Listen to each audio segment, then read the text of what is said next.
Hiyo kitu hujaipata.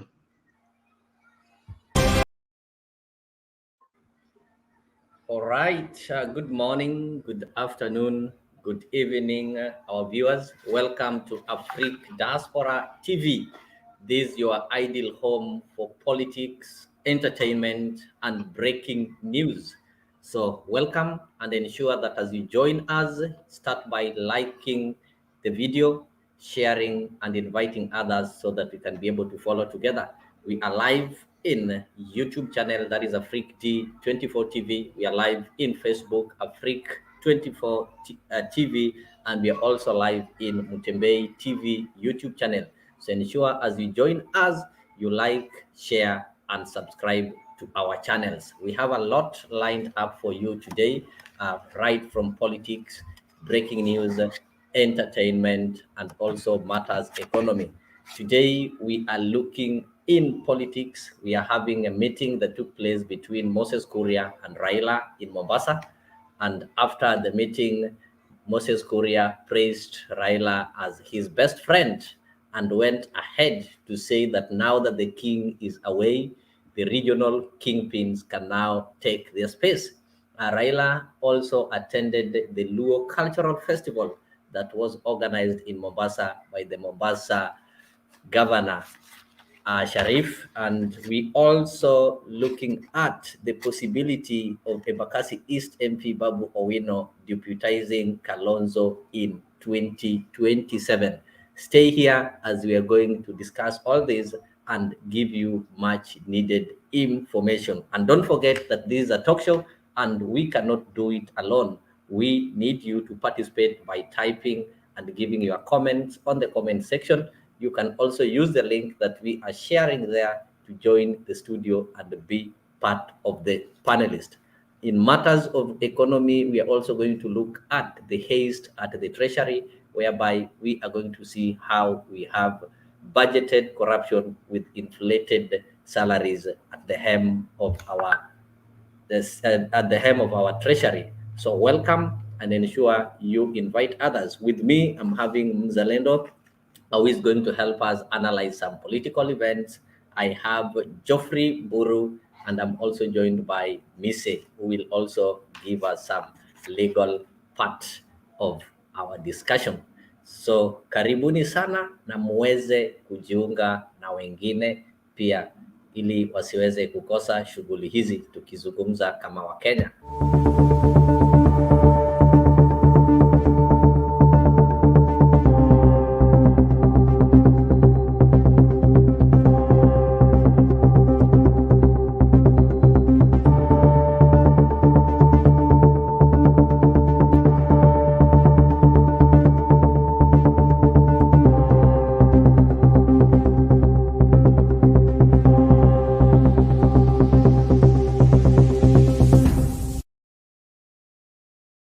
Yes, welcome once again. Karibu sana Mzalendo. Say hi to our viewers.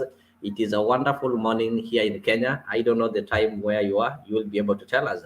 And after greeting our viewers, I just want you to touch on one thing. The first thing that you can see rolling on our screen there, Moses Kuria meets Raila. And indeed, you went ahead to say that I bumped into my best friend. Is it coincidence or planned? We know things don't happen, but in politics, things are made to happen. So was it coincident that Moses Kuria met Raila or they planned to meet? Karibu sana Mzalendo. Thank you, Leo, and once again, thank you for inviting me to this particular show.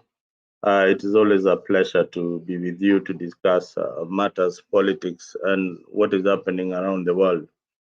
Well, as you heard, my name is Mzalendo. I'm one of the panelists here.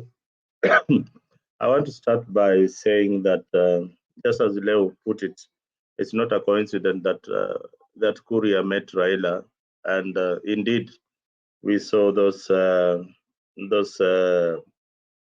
photos running in social media, and after some time, we also had the issue of Gachagua trying to to solidify his base in central Kenya, saying that central Kenya is indeed united, and he moved very, very fast to appoint Wambugu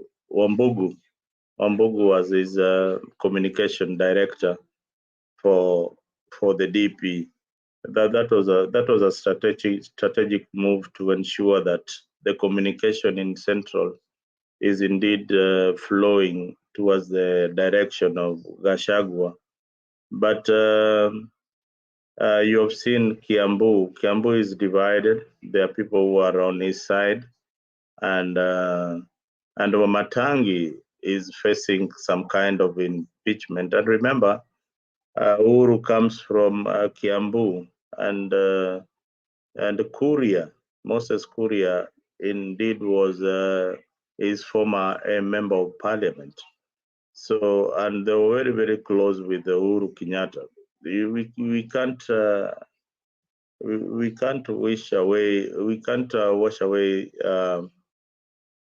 the fact that Kuria and the former president, were very, very tight and very, very close.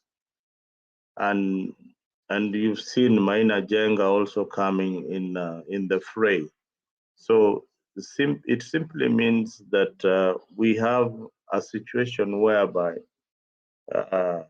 some people, especially the young people in the young political leaders in central Kenya, are trying to find a path of their own, and hoping that they can wrestle the Gachagua from the deputy president's position. Remember, Leo, that this is a position that was hotly contested, and it was anticipated that Kindiki was the most suited to be the running mate of one William Ruto. So when that didn't happen, that rift is still there. And you saw when KCP began, the president reign was in Kiambu to oversee the functions, the beginning of KCPE. But his main agenda there was to meet the leaders of Kiambu, and he has warned them several times to stop the wrangles and the bickering that is going on in Kiambu. I think they feel that Gachagua is leaning more towards the Nyeri side, and that is causing a bit of jittery in that particular area. So we are going to see more of this kind of pulling and jostling and trying to hiyo kuonyesha ubabe in central Kenya by these political leaders. But their main aim is focusing on 2027 elections and beyond. They might let 2027 go under Gachagua, but they will not let it. They will not let Gachagua be their presidential candidate in 2032. That is what is happening in Central Province.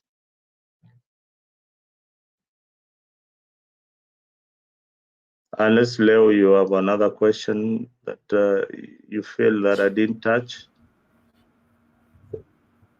Yes, Leo. Thank you so much for that insightful information. Even though you ran away from my question, I just asked you if it was coincidence that Raila met Kuria. I think That's I touched. good. You connected it to what is happening in Central.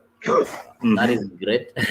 I can see. I don't know if Mise is able to join and maybe give his opinion on this. I can also see Jeff Mburu. If they will be ready, then I'll let them know. You see. But to our viewers, I would also like you to. Leo, if I may add, remember, Kuria was in Oburu's birthday. Do you remember? This journey started a long time ago. It's not a coincidence that they are still following up on the matter. And this event that was organized in Mombasa just the other day, the Luo cultural event. Remember, the president was in Mombasa too. Oh, you're forgetting that Ruto was in Mombasa at the same time. Yeah, so there is a lot that has happened in that coastal town. There's so much that has happened in that coastal town that we are not being told. But you will see it in developing in the next few weeks. Wait a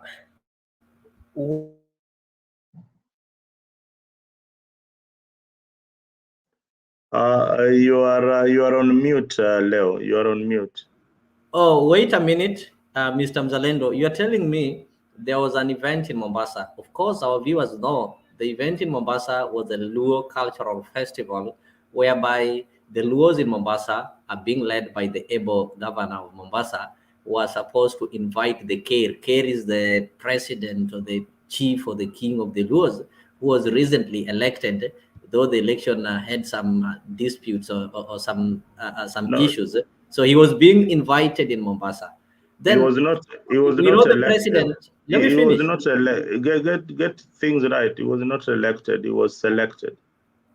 Selection and election mean the same. They are almost similar. And you also bringing in the issue of the president being in Mombasa. We all know that the president was in Mombasa when he took the king for a tour. So you want to connect the presence of the president taking the king for a tour in Mombasa, and you now want to connect it to the Luo festival and the Oburu's birthday to try to communicate that there is something that is happening between Raila Odinga, President Ruto, and Moses Korea is also in the conversation that is taking place. Is that what you mean? Or I did get you well. If I did get you well. No, you are just short of saying that a handshake has already taken place. So let me just, instead of using so many words, tell you that these guys have been in communication and probably the handshake took place a long time ago. It is just, we are only waiting for the wedding ceremony or the ceremony of the handshake. Okay, we will come into that handshake conversation, I think, right after this, because there are people who are still saying handshake, no handshake. Let me welcome Mise so that he can also say hello to the viewers and maybe give some opening remarks because we've lined a lot of things that we are going to discuss. So, Mise, welcome. And maybe if you have something to say about the meeting of Moses Korea and Raila Odinga, was it related to the event or it was just a coincidence that these people had to meet? And you'll also get surprised that after this meeting, Korea had to hurl some praise, calling Raila his best friend, not just a friend, best friend. Then he went ahead to attack the regional kingpins. And of late, we've been seeing some attacks between Moses Korea and Rigathi Gachagua. What is cooking in Central? And what is also cooking between people who has got some thought that and now we now see Korea changing the tone when it comes to Raila Odinga. What is not happening? Thank you very much, Leo. Good morning and good morning to our viewers. And good evening from wherever you are watching us.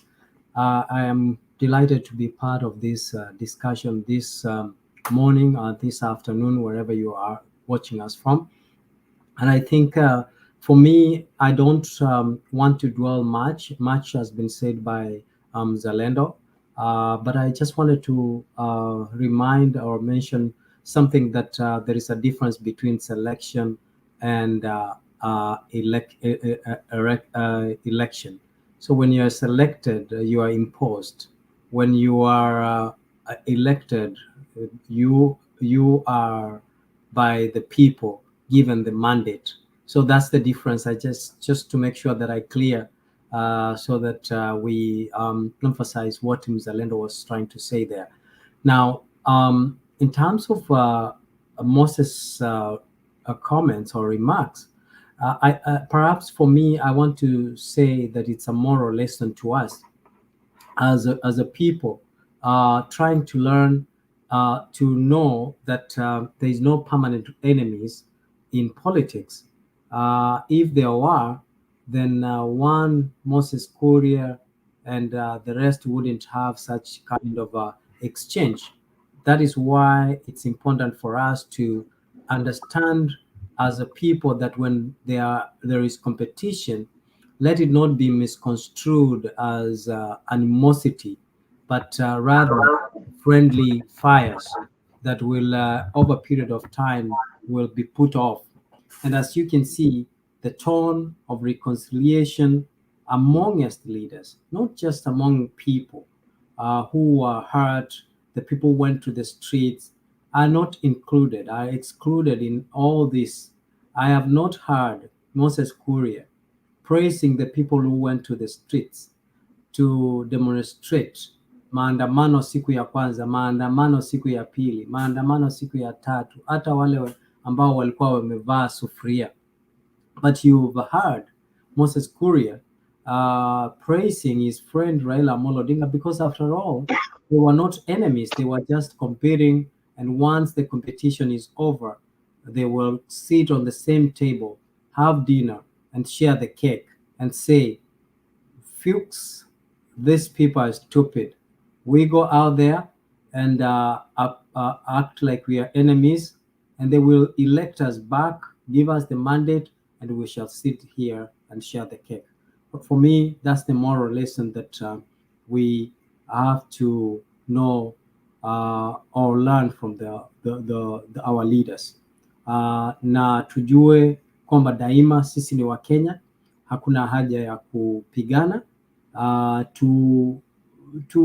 Tufurahiane na kushikiliana na kusaidiana jinsi ambavyo viongozi kama hawa kina wababe kama kina Moses Kuria na kina Raila Odinga, kina William Samoei Ruto na wengineo wanavyofurahiana, kwa sababu wao wako katika kundi moja, kundi ambalo la kutenga na kutawala.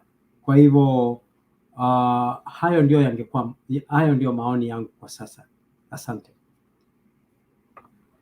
Asante sana Mise, ingawaje kuna mahali umesema unanikosoa, ni jinsi mzalendo hakufafanua vizuri na kuelezea. Hatukuwa tunazungumzia viti ambavyo watu wanagombania akisha wanaenda kwenye uchaguzi. Tulikuwa tunazungumzia kiti cha kiongozi anayeongoza wazee, na kwa kimila mzee huyu huchaguliwa na wazee wenzake ambao kwenye kikundi wanajiita Council of Elders. Mzalendo sio mojawapo wa Council of Elders, manake bado ni kijana, hawezi akajua ni nini yaliendelea. So ni vibaya na ni potovu kuambia watu kuwa huyu mzee hakuwekwa pale na wazee wenzake, kuwa alichaguliwa na mtu binafsi, na ilhali kitendo hicho kilitendeka mchana peupe, kama watu wameketi pale. Kulikuwa na kongamano Homa Bay, kila mtu alihudhuria, media ilikuwa pale, na wazee wakatoka wakaketi chini, wakarudi wakasema, sisi kama wazee tumeamua kuwa huyu ndiye atakuwa kiongozi ya wazee wa Jaluo. Sasa wengine au wanasiasa ambao najua kwa akili yake anadhani ndio walikuwa nyuma ya huyu mzee kuwekwa pale, hata hawakuwepo. Tuachane na hayo. Let us move to the next agenda. Pengine kabla tujasonga, naona kwamba unamnukuu vibaya ndugu yangu mzalendo, hivi kwamba labda ungepata fursa ya kutuelekeza vizuri ule utaratibu unaotumika kwa kumteua au kumtegua yule ambaye ni kiongozi ambaye anayesimamia mila na desturi ya Wajaluo, jamii ya Wajaluo.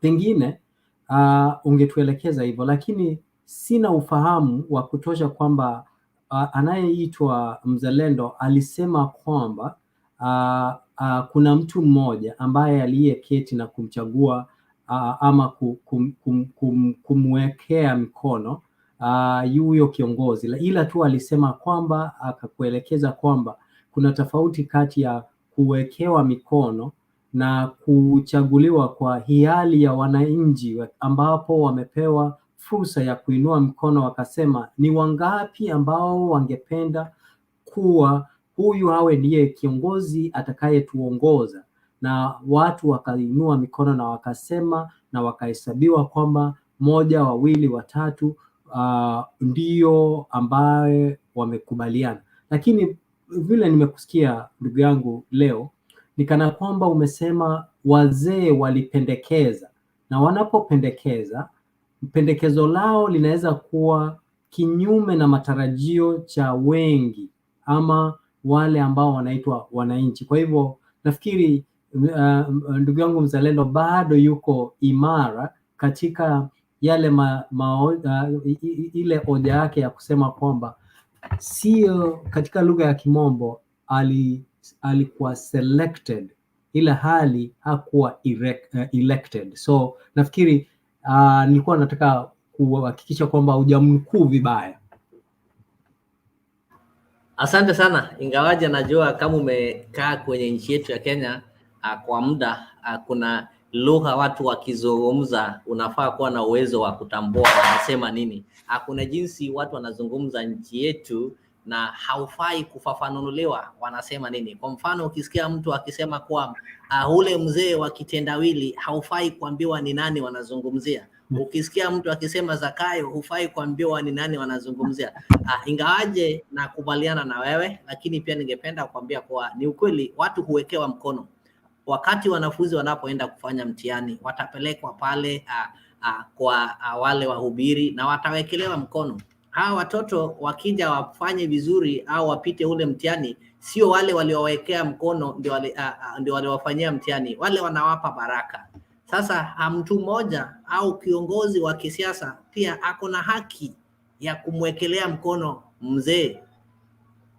Ama wakati wa siasa kiongozi ana haki wa kushikilia mtu mkono, ni kama kumwekelea mkono, ni kama kumpa baraka zake. Na imaanishi kuwa nikikupa baraka ni mimi ninaenda kuparticipate. Mzalendo, back on you. I think the next question that I will want to ask you, we are also talking of successive politics in Kenya. Right now, I think we know we are only 1 year after elections, and people have already started planning for the next elections. And that is what makes a difference between successful political parties and the parties that wait for the eve of elections is when they start planning themselves. We've seen people planning to do some party elections, and we've also seen some formations taking place. And if you are keen, you'll realize that of late there is this one Babu Owino. They are working together with Stephen Kalonzo. They were in Ukambani the best of last week, and this week we saw them in Embakasi. They've been attending some church services, some fundraising events. So despite the fact that others were in Mombasa with them, they remained in Nairobi. They are working together, and we are able, as politicians, we are allowed to read, we are allowed to speculate, and we are also allowed to shape what is taking place. So what is your take? Could it be that Raila Odinga is planning to give the mantle to Babu Owino? Then if you look at it in 2027 politics, could it be that Kalonzo Musyoka is going to be fronted? Then Babu Owino is positioning himself. Babu Owino is a crafty politician and he's a wise man. He's positioning himself to deputize Kalonzo. Then with that also in mind, what now will be the stake of Martha Karua and the Mount Kenya as far as Azimio politics is concerned? So karibu sana, wewe kama mchanganuzi wa siasa, utuambie ni nini unafikiria. Na watazamaji pia ningependa kujua maoni yenu. What is your take on these happenings? Together we'll be able to discuss, we'll be able to give directions, and we'll also be able to influence the decisions that people are going to make come 2027 and beyond. Karibu sana mzalendo. Thank you, Leo.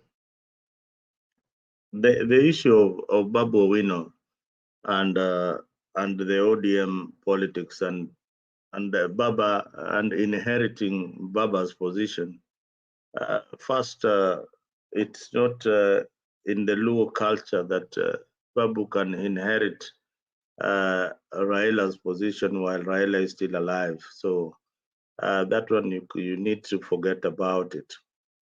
So politically, Babu is positioning himself for any eventuality, meaning that he's looking at politics beyond 2027. He's probably eyeing for 2032. Babu is well positioned to get enough support from the youth base that one Raila Odinga didn't have in the last election. So Babu would be a right choice for Kalonzo. That's why you are seeing him around Kalonzo most of the time.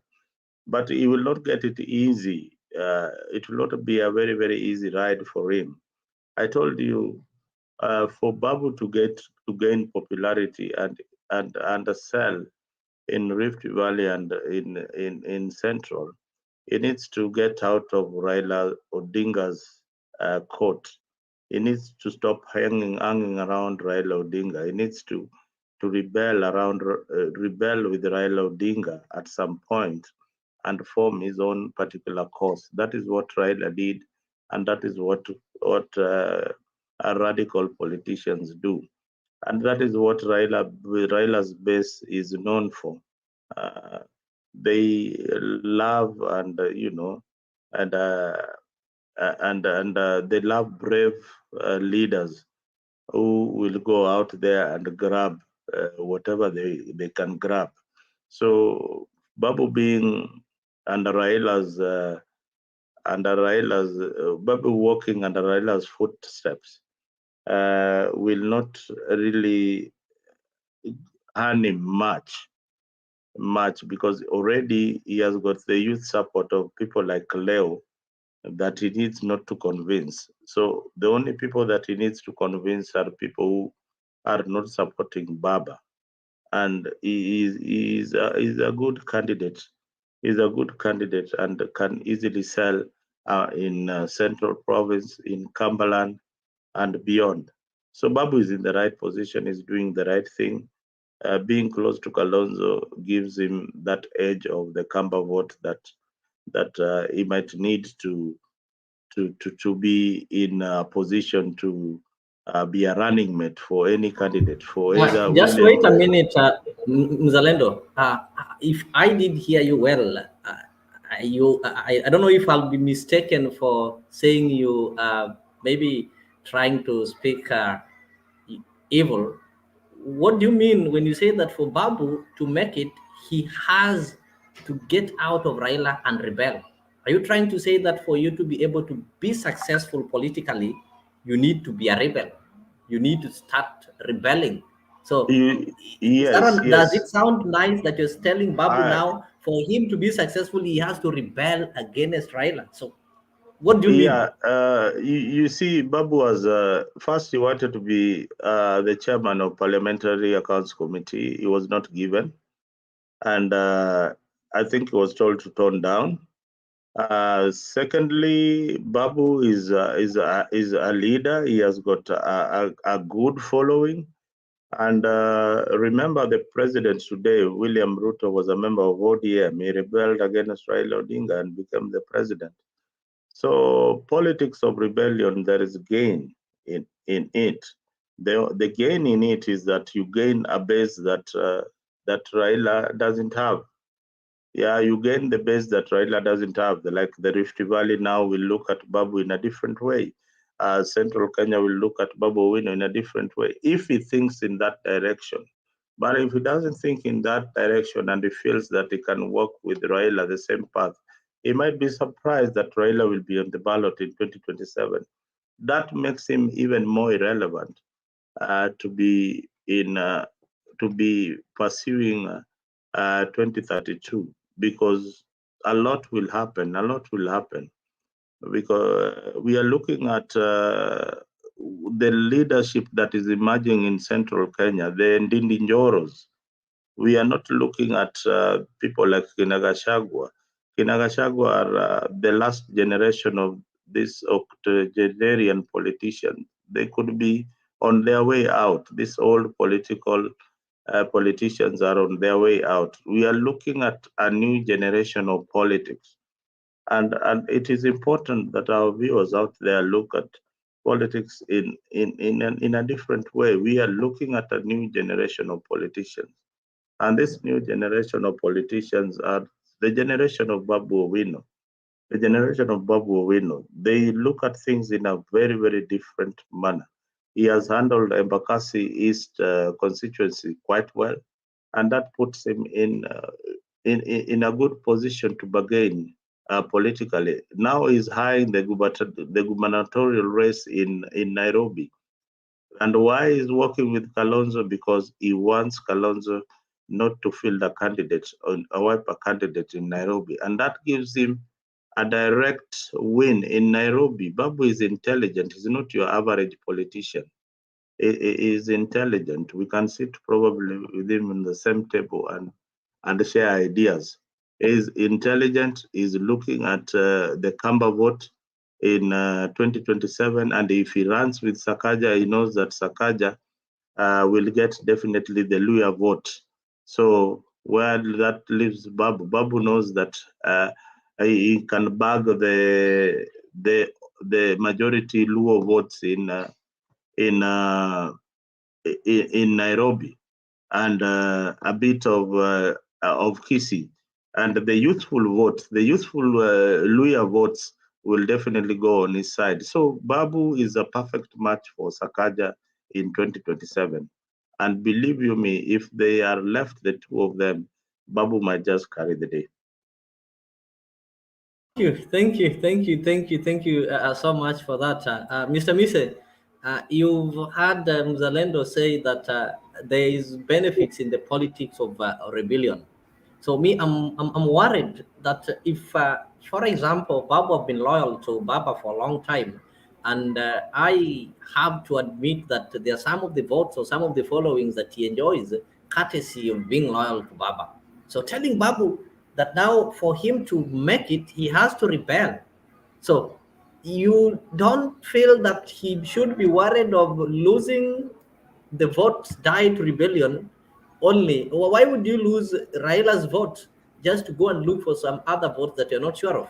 So will that one really pay? What is your take on that? Politics of I rebellion. think I Cited think William Ruto. I think Zalendo is is right. We have to go back to history. History doesn't lie. Raila Molo Odinga is a perfect example of rebellion.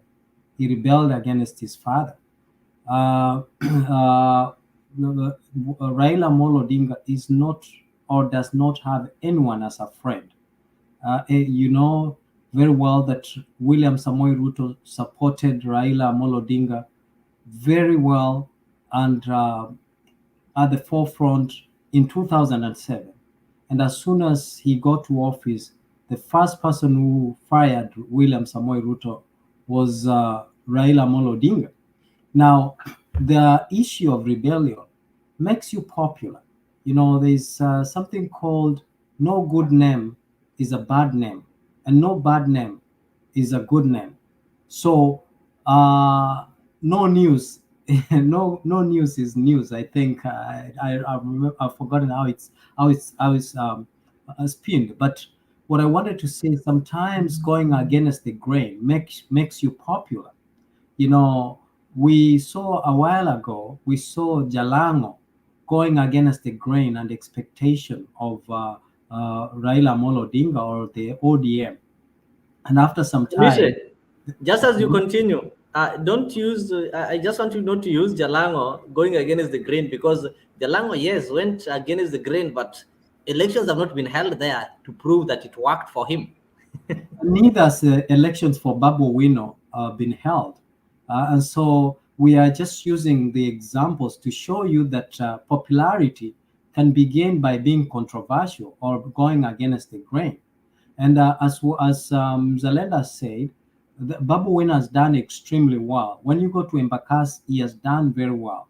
He's well lettered, and he's likable. He's young. He's among the people that appeal to the interests of the top politicians. And so it is true that rebelling against Raila Molo Odinga it's not a crime. neither does Raila Amolo Odinga have the key to getting to parliament or to winning elections. And if he did, then William Samoei Ruto wouldn't have won, because then Raila Amolo Odinga would have taken the key and thrown it away to the Lake Victoria, and William wouldn't have won the election. So what we are saying, we want people to go rebel against the so-called the chief whips, Kalonzo Musyoka, Mudavadi, Wetangula, William Ruto, the people who are there, who have made their names out there. We want people who will come out and go to the east when the other big politicians are going to the west. And by so doing, they will gain popularity. They might not win, or they may or may not win, but it will go down to history that there are people who stood, by their beliefs and ideologies and went to the east when actually the people who are believed to shape the politics went to the west. Now, I also want to tell you that it's a constitutional right of Babu Wino to stand from or to vie from any political party that of his choice. That it's I mean, Raila Amolo Odinga, even though he would have wished to keep Babu Wino, if Babu Wino sees otherwise, then it is in his best interest to follow his heart to where he thinks he will get an avenue that will take him to the direction that it will help him achieve his dreams of either becoming the governor or becoming the president, the future president of the Republic of Kenya. So I think for me, the argument Mzalendo put across is that overall, I agree with the argument that overall, Babu Wino is looking after himself. He's positioning himself, just like Wajakoya came and lied to us that weed is good for our economy. Babu, it was controversial and he became very popular, and there were people who believed in him. And so if Babu Wino is going to come and tell us that, Raila Amolo Odinga will not go beyond River Jordan. He might leave us in between and, carry the narrative of the day, and people buy the narrative. So be it. So he must look for his best interest, not the best interest of somebody, of William Ruto, not the best interest of Sakaja, not the best interest of Raila Amolo Odinga, or not the best interest of ODM, but the best interest and the avenue that will get him to achieve his dream. And I think Babu Wino is shaping himself, positioning himself, calculating and consulting. And I think Kalonzo Musyoka is not a man who is known to be aggressive or microaggressive. Is a man who is known to be mellow, and that is why aligning himself with the Kalonzo might not really make him look like he has a very radical positional stance that we have known him having. We will probably he might have come up with a narrative that he has been shaped by someone who is respected in the Kenyan politics, someone who is believed to be a peacemaker, and now is ready to go and take leadership. I think that is what I wanted to probably also contribute in regards to your question. Wow, wow, wow, wow, wow, wow, wow. That's the village boy over there. Yeah, guys, it's really getting deep here. You can say it's really, it's getting deep actually inside here. These are some of the things that some might not sound friendly to our ears, but we have to dig deep and get to know what is it that is in the politics of rebellion. Keep it here.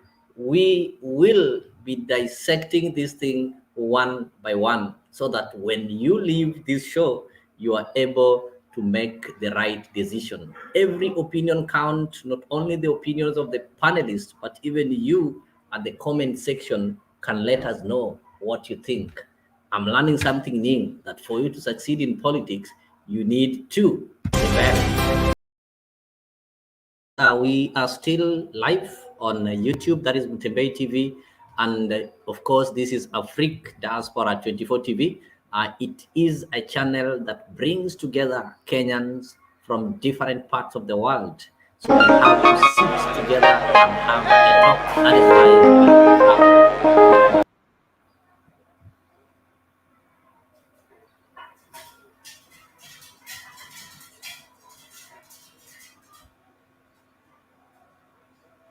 Sorry for that. We are going to bring that. I think it is one of the things that we've lined for you here at Diaspora Afrique 24 Diaspora TV. Kenyans from different parts of the world come together to discuss matters Kenya. We not only discuss politics, but we are also discussing our economy. We are also discussing our social welfare. That is why we will always try to bring people with the different experiences to explain to our youths how they can make ends meet, how they can get connected to their next employer, and how they can use the resources around them to ensure that they change their life and change the world around them. So I'm glad today that we're having some insightful discussions with Mise. Mise is joining us from Canada, and from the United States of America, we are joined with Mzalendo. So the perceptions and the points that we give here are not only the views that are maybe narrowed within Kenya, but we are getting some wider views that will be able to shape our thinking and shape our economy. So next, as we still tell you, we told you that there was some Luo cultural event in Mombasa, and really it was lit. Let us have a look at what took place there as we proceed with our discussion. Don't go away, share the links and ensure that you invite as many as possible so that we can be able to participate together.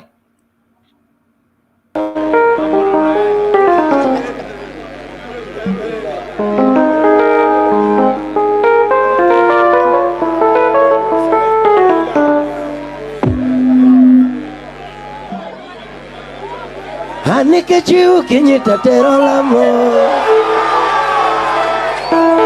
Twende.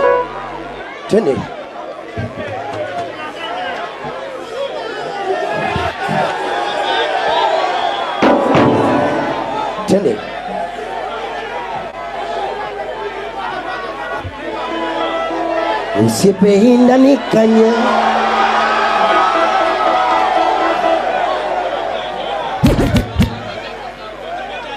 DJ.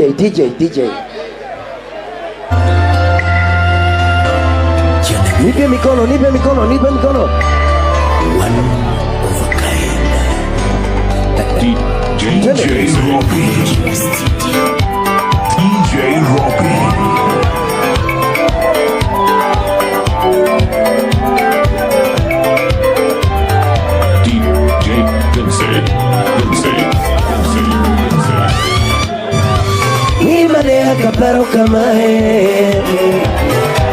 Nimadea kaparo kamae hinini atiyo mate. Chingi pudri inna oko kana tumamagoy. Chingi pudri inna oko kana tumamagoy. Kami bindi pinyuni baba nikanye donge tumamagoy. Kami bindi pinyuni baba nikanye donge tumamagoy. Babonino koko dadi vimanyo kwela wende mawe. Babonino koko dadi vimanyo kwela wende mawe. Imaruto meana chimu godoy mokongwena. Imaruto meana chimu godoy mokongwena. Ichimu chimetinga mando miyapi.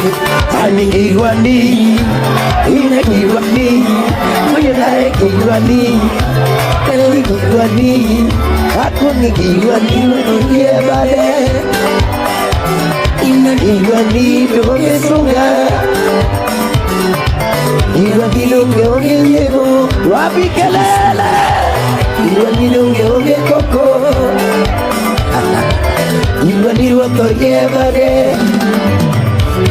Anike chiu kinyi tatero lamo Anike chiu kinyi tatero lamo Wait, what is that? Indo loko gudiambo tatero kwayo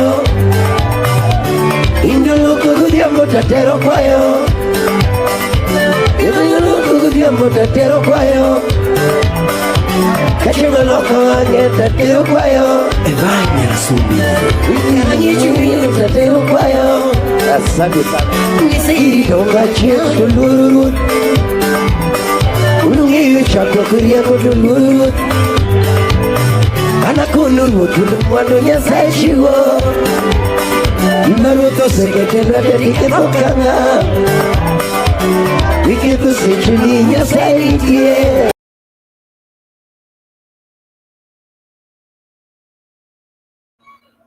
Yes, guys, I think you've seen that video. That is culture, and the specific content there is the Luo culture. So the question I'm asking my panelists and everybody is, what is the role of our culture in politics? And somebody will ask today, has politics destroyed our culture, or has culture destroyed our politics? You'll find that that was a Luo cultural event that happened in Mombasa. A similar one happened in Homa Bay.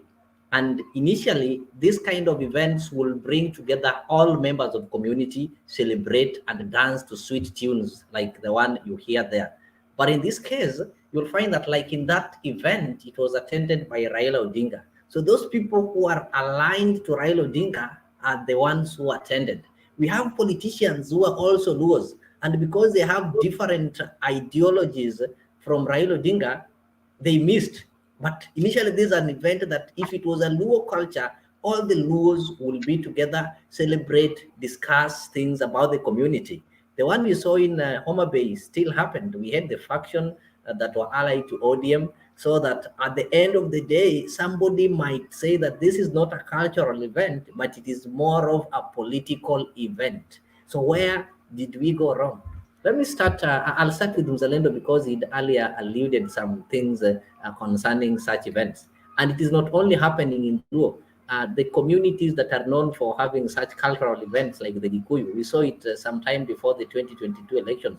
We would have some council of elders, the Nigerian churches participating in some political crowning. And some people feel that this kind of events that are meant to be bringing people together culturally are currently used to divide people along the political lines. Karibu sana Jeff Guru, nimekuona, tumeukaribisha. Mzalendo, has politics interfered with, infiltrated, and is killing our culture?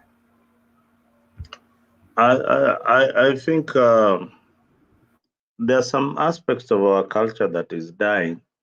That is for a fact. There are some aspects of our culture that cannot catch up with the 21st century, and we cannot continue practicing them. There are some that we might adapt to, which are important, but there are others which are not very important. In this manner, that these cultural events or associating yourself with the tribe, it does not add much value eventually when you look at it holistically. That we that are in the diaspora, when we are treated badly by the natives of these particular areas where we are, we feel bad about it. We want to be equal to them, you know. And back at home, we are also practicing that culture of segregation. This is what the colonialists did to us, and we have perfected it. We are calling ourselves the Luo community. We are calling ourselves the Kikuyu community. We are not calling ourselves Kenyans. It is important that we call ourselves Kenyans, and that tribe is called Tribe Kenya, not Tribe Luo, not Tribe Kikuyu, not Tribe Kalenjin. Let us be united. You see the joy when a Kalenjin wins the marathon. It is the joy for each and every Kenyan, not the joy for the Kalenjin community. It is the joy for each and every Kenyan. So when we come to politics, the political kingpins in quotes tend to divide us and tend to try and put us in this box where they can control us. Then they install a leader called a care, who is going to be our guiding factor in a community, both politically and our social life. So basically, it adds up to, just like the president says, it adds up to nothing.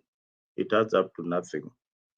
These tribal organizations are only meant for one person or two people to benefit on when it comes to elections.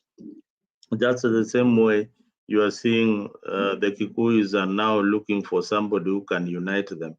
I mean, we all have brains, Mr. Leo, and I will only be inclined to a political formation or a political leader who shares the same some policies that I find important to me and to the country. But tribal policies, tribal formations add no value. Tell me why uh, being a Luo is so important to you, and adds what value does it add when you are putting up a CV?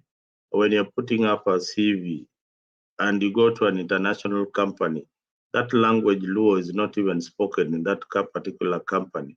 They don't even ask you whether you belong to the Luo Association, or whether you have been whether you know or whether you are politically inclined to either device. They look at what you content you have, so that they give you that job as a Kenyan, as a Kenyan. So the issue of tribe, that is the reason why when you see a Kalenjin employed, we look at it like that's not right. He doesn't deserve that position. When you see a Luo employed, the same, Kalenjin looks at it like that is not, that position should not have been for that particular person. Or the Kikuyu feels like a Luo should not be in that position because they are not in government. Let us look at ourselves as Kenya, and the tribe is called Kenya. There's no tribe called Kikuyu, there's no tribe called Luo. That is my take, and that is my understanding on our progressive nation. Like you can see China, they call themselves the Chinese. You can see Russia, they call themselves the Russian, then they speak the Russian language. So these small dialects called tribes will not add the value to us, especially now when we are looking for a united Africa, an Africa that opens its borders to one nation, one family called Africa. So these small units called tribe are not helping us in any way. For example, the Kauma with their small outfit in the Mijikenda in the coast down there, how does this tribal unit help them ascend to political power? They will never reach there. They will never reach there. The small tribes in our country will never ascend to political power if we continue being dominated by the large tribes, the Kikuyu, Kalenjin, Luos, and the Luyas, in the name of kingpins. Thank you. Thank you. Thank you, Mr. Lendo. But let me tell you, there's one thing that I'm not getting. When you talk of these tribes and culture being negative, it's only negative with the political, when you look at them in the political lens. That's why I was asking you. We need to blame our bad politics for making our culture lose value. But if you are an individual, you have to identify yourself. So let me allow Mburu because he's joining us so that at least he can also have a word. Yes, sir. How are you? Is it a question you are asking about culture? Can you rephrase what I thought Because you you're were late, directing. you can no, you can tackle any. Just tackle any. I'm not giving you a question because you've just joined now. Give us your opening remarks. And if you look at the screen, pick on something there. We've talked politics. We are now looking at some cultural events and their effects in our politics. Yeah, and there are some people talking I maybe there. I can speak about culture, and then Mburu can have a free way to speak because he can grasp something. I mean, all because he's just joining. Yes, I just that's wanted to disagree with my brother Mzalendo. Culture is the fabric of our country. You know, our country, for example, or Africa, what makes us unique, it's our culture, customs and traditions. You know, they shape how we lead, they shape whether we have strong leadership skills, whether we will be able to produce strong leaders, whether we have been prepared to become leaders in the future.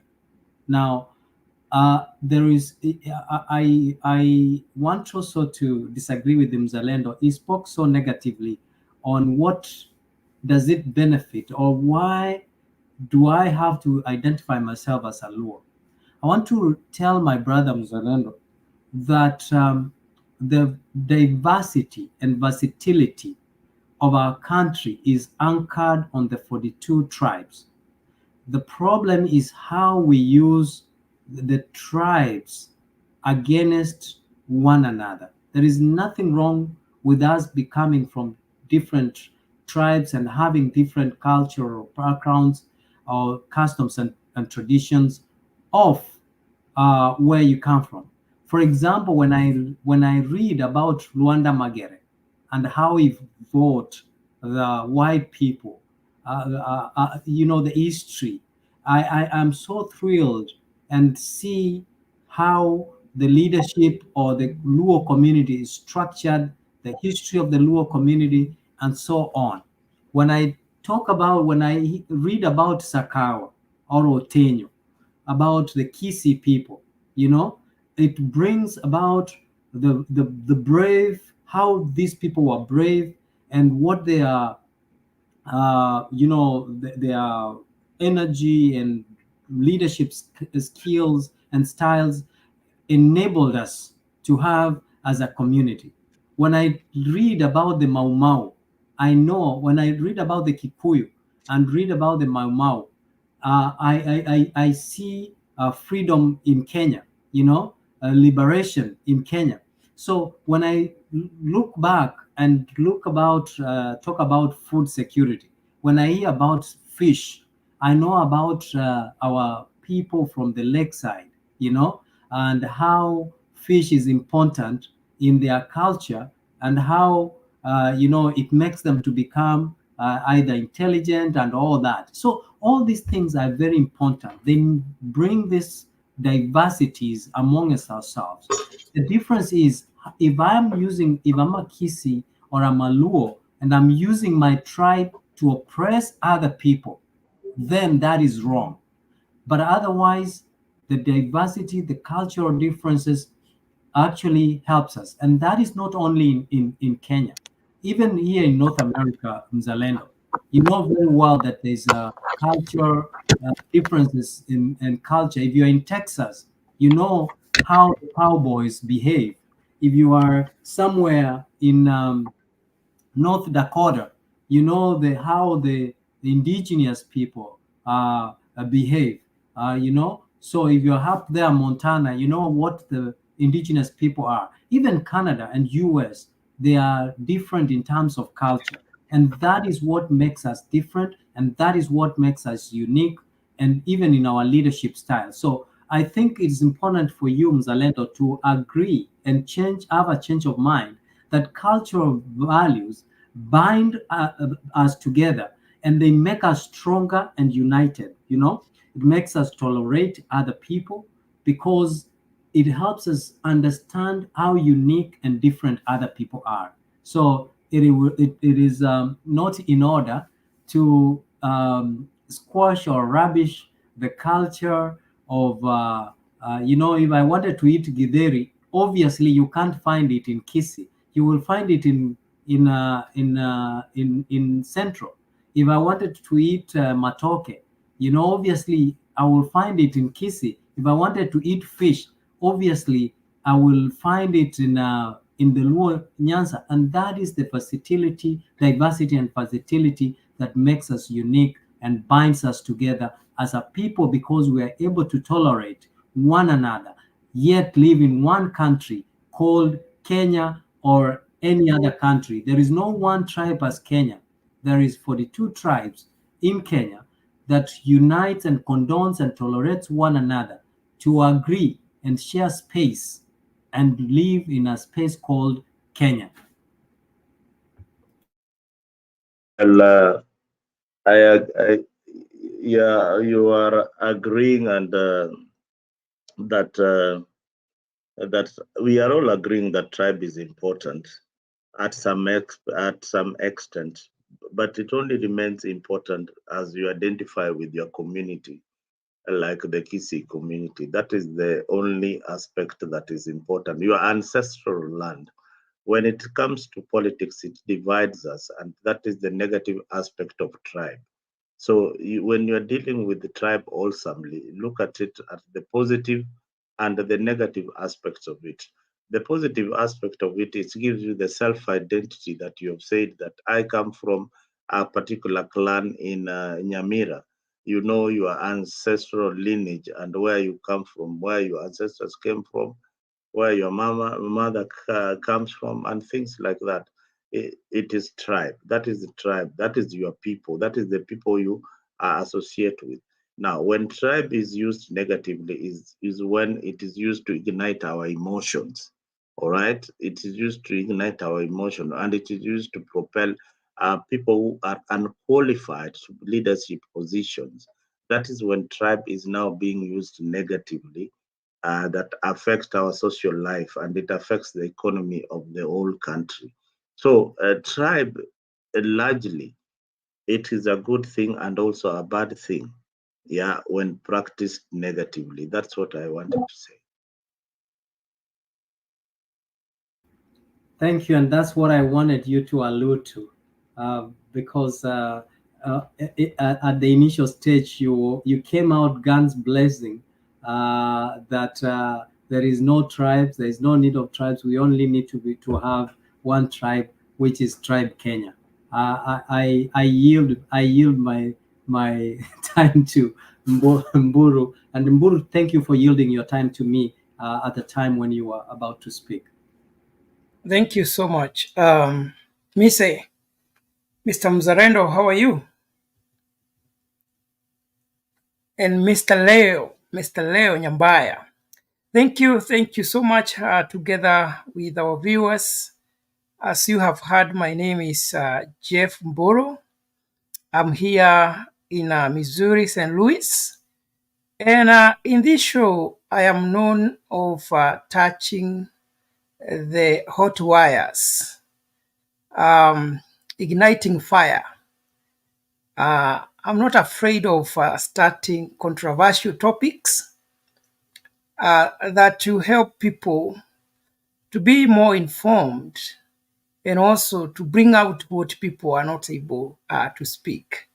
And to that extent, I just want to go back, because I was listening from the beginning. It's only that I could not join the show because I was on the road, I was driving.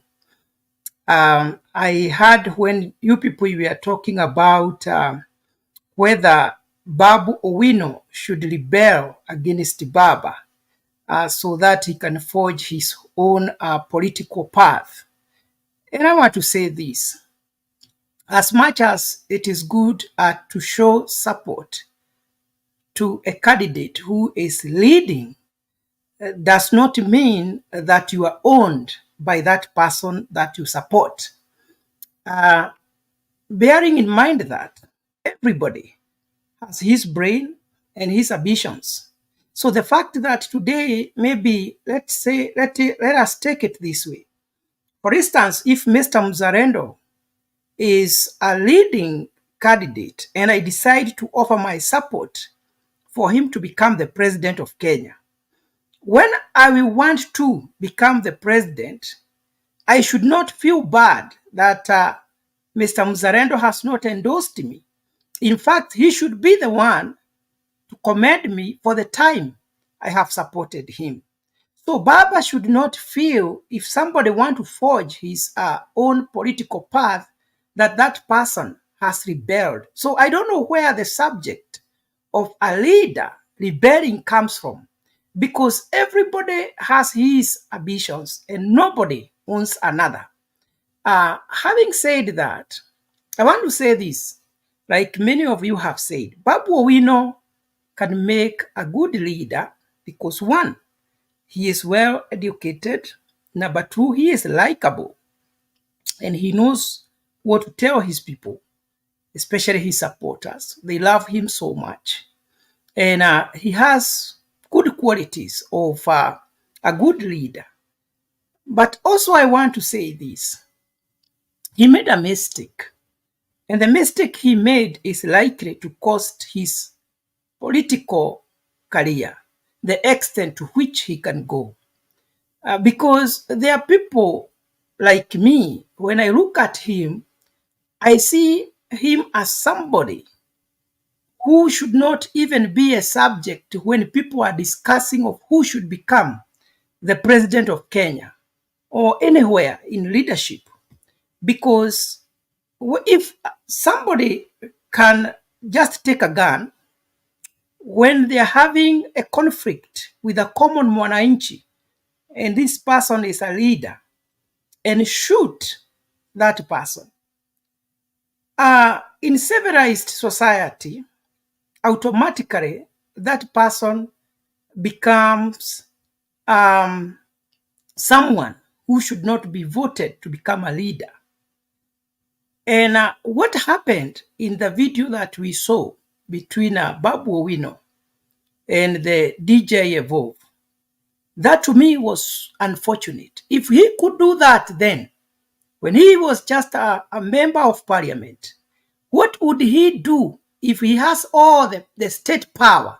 It means anybody who can try to oppose him, or anybody who feel like this is a threat to my political career, he can decide to kill them, to destroy them. As a psychologist, when I look at that behavior, that he took a gun and shot somebody just because of a minor conflict, when I look at it, or when I look at a bigger picture, I see this is somebody who can be killing his political opponents if he becomes the president or if he has the power, because what he did is unfortunate. And the most unfortunate bit is that even after what happened, he has been in a position to go through our corrupt court systems, and they have declared that he is innocent. It's very unfortunate, because the moment the court has said they are not able to prove that the bullet which hit this young man who is suffering, and I don't know whether he will ever recover, that they cannot ascertain who shot him. Yet this is something which is there in the public. Everybody saw it. But now they have decided just to take a bright eye, and they have decided, no, we don't know who did that. So to me, he should not even be a subject of who should become a kingpin of the rule. People should just know this is a criminal and should be handled as such. Because in some other serious nations like America, if you do such a thing, nobody, not even the court, which should tell people that this person should not be elected in leadership position. People are in a position to morally to understand this is wrong, and they just put you in the political dustbin. So we should not be rewarding evil in our country. Let us have standards that we have set for ourselves as the people of Kenya, that if somebody does such a thing, they know there is repercussion, that people will reject me. Anyway, I don't know whether there are other people who feel like me, but when I see leaders who harm their subjects being elected, I feel bad. I feel so bad. Not only Babu Owino, we had another case, which when you add the links, when you add the the pieces, you are able to see this person is not innocent, as the courts want to tell us. So we should look for people who are beyond reproach, people who have values, especially value for life, people who cannot harm others. Those are the people in the 21st century that should be electable. On the subject of culture, I want to agree with both the panelists, Mr. Mzarendo and Mr. Mise. And I just want to start with the negative side of our tribal aspect of our tribes. And I want to say this: tribe, when used negatively, it can be so toxic and very dangerous for the nation. And we have seen in Kenya, whereby leaders have been using the tribal cards to keep on controlling the electorate, or to be powerful and to remain in power. And because of that, they have been dividing people based on their tribes. And we have lost many people. As we are speaking, thousands and thousands of people are in their graves because of the tribal card. Tribal crashes in Kenya, right from the time of Kenyatta, time of Moi, time of Kibaki, time of Uhuru. Our leaders have been using tribes negatively, to the extent that even today you see some people, they harbor bitterness in their hearts, hatred in their hearts, that they don't care if someone from another tribe dies. They feel like it's okay for them to die. You take a case of what is happening in Lamu. Oh, they feel, oh, these people came, they bought land amongst ourselves. They are not from our tribe. It's okay for them to be killed. You go to other places like Laikipia, the same case. You go to several places where people feel, so long as you don't belong to this tribe, you should not be amongst us. That is using a tribal card in the negative way. However, when tribe is used in the right way, we can enjoy our diversity, our diverse culture, dances, and all those other things that are morally right. So we should always discourage people when they feel like they are special because they belong to a certain tribe. If you come from central Kenya, you feel like people from other places are not as important as you are not as special as you are. You know, we used to feel like we are very superior because we found our seniors and they showed us that we are the superiors or the superior tribe, and they were talking down to other tribes. And sometimes I tell people, I have gotten an opportunity to interact with almost all the tribes of Kenya. And I can tell you there is nothing special about being a Kikuyu or about being a Luo. We are all human beings and we are very, very important. And we should always see each other as the people of Kenya, not as somebody from this tribe and that tribe, so that we don't end up having an idiot in the steering, being our president. Because if you only vote for somebody because he's from your tribe, then there are so many other factors you might not consider. We might end up having the wrong people in leadership. I can talk, I might preach. Okay. Mr. Leo, proceed. I get you. Though in most of your presentation, like the issue of Babu, I've seen you going personal, looking into his personal lives.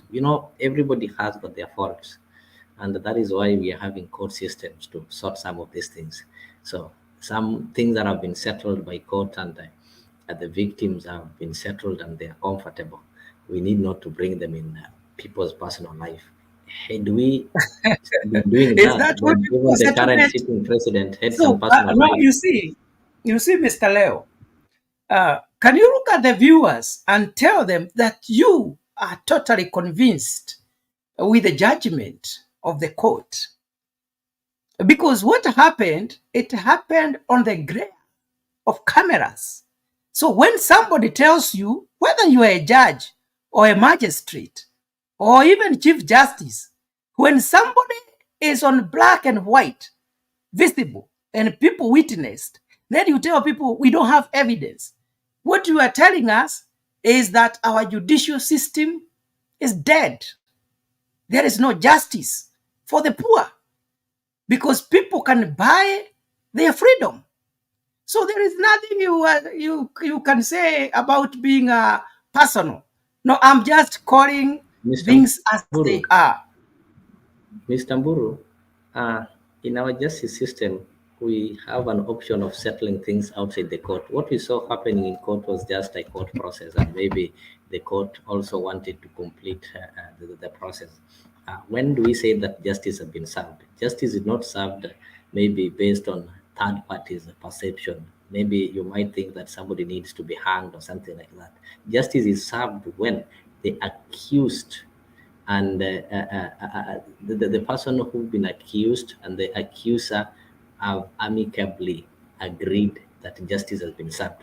And the person who lodged the claim, the victim himself, is satisfied. And actually, they solved it even before going to court. They sorted their issues and they were comfortable. So to them, they feel that they have sorted it in the best way. So irrespective of what I might think, we are third parties. That one doesn't make it appear like justice has not been served. So as long as the person who took Babu is not complaining, he's satisfied. That is what is called justice. So what I think You is see, just let me invite Mise. Mise is an sometimes people attorney. don't So as show. attorney, Mise will talk of that. No, Jeff has something that is burning, and I think it's important that he completes what is his train of thoughts. Okay, Jeff, you can before I complete. come Then in. Mise, as an attorney, will give us the legal part of it. Will interpret it well. I know somebody once told me that if you need justice, don't go to these corrupt courts, but you can seek justice when you have some sort of dialogue and sort your things within. You see, Mr. Leo, if the court said that Babu Owino and the family and the DJ, they have decided to settle this matter outside the court, and this is their agreement, that is another case. But when you tell people that I am not convinced this person is the one who did it, yet everybody saw it, that to me, I don't want to even to say a lot of things, and I know to any other genuine Kenyan knows that that is not how it was supposed to be. So as much as a judge or a magistrate has the power to make a determination, you should not only be fair, and that is a terminology of law, you should be seen to be fair. So I wonder if this thing right now, it's like I slap you here. For instance, if we are in the same studio, and after slapping you and everybody can see I am the one who is doing it, tomorrow we go before Mise, and Mise now try to beat around the bush and tell the people, no, the one you saw, I am not very sure whether that was the head of Geoffrey. That is exactly what happened. So if we are told that Babu Owino has decided to compensate this gentleman for the damage, for his life, because this person, I don't even think there is any amount of money you can pay somebody after you have crippled someone forever. And that is what I'm saying. There is no deficit of leaders. If you can do such a thing because of a minor conflict, how much more can you do when you are the commander of the armed forces? So it is not just what was said in court. It is telling me about or more about the character of this person. And that is my worry. If Kenyans still feel that this person is a good candidate to lead us, then I wonder how do we carry ourselves? At what point do we say, no, this is too much? You can't do that. We saw another, there are so many cases, such cases, they happen. And it is normal for people in leadership to do things, and it is covered and it's okay. So for me, I believe that was a matter of corruption in our courts. There is nothing like agreement. What happened? It happened. Everybody saw it. And it should, if any case, even the judge himself should be ashamed by telling people we don't have evidence. Then what is evidence? What is evidence? What is evidence? If it's like, you see, during the general election, the judges were able to say, we followed the process. We saw it. Even in the ruling, they said it. We saw what was happening. And to some extent, they said the only place where this person went wrong is when they failed to do A, B, C, D, basing on what we were following. If it means those video clips, because it was not an edition, and there were people who were there. Those are the people who were supposed to say what they saw. So anyway, I am not being personal. The only thing I'm saying, can we have people who are beyond reproach becoming leaders of our nation? People who value life, because the moment you shoot someone, it means you don't care whether he dies or not. So long as I have money, I can buy the court process, and tomorrow I'll be free. That is not the kind of a nation we want. So it only defeats logic when I see how, like now, America, I imagine if you do such a thing in any other nation apart from Kenya, especially the what we call developed countries, people don't even have to be told by the judge. They saw it and they know. On the ballot, they will just write you off.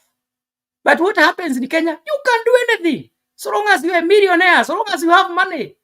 That hurts me so much. It hurts me. It is heartbroken. Okay, Jeff, let us welcome an expert in that, Mr. Mise. But just a kind reminder, the person in question is the current MP in Bakassi East is serving his second term. And even his critics would agree with you that his performance is be above excellent, and he performs best. His heart is kinder than the people who've never even shot at a fly. So that tells people change, and actually that moment changed his life. If you've been following him, I know him personally, it changed his life. He stopped drinking those things that he used to drink. He stopped using all those drugs.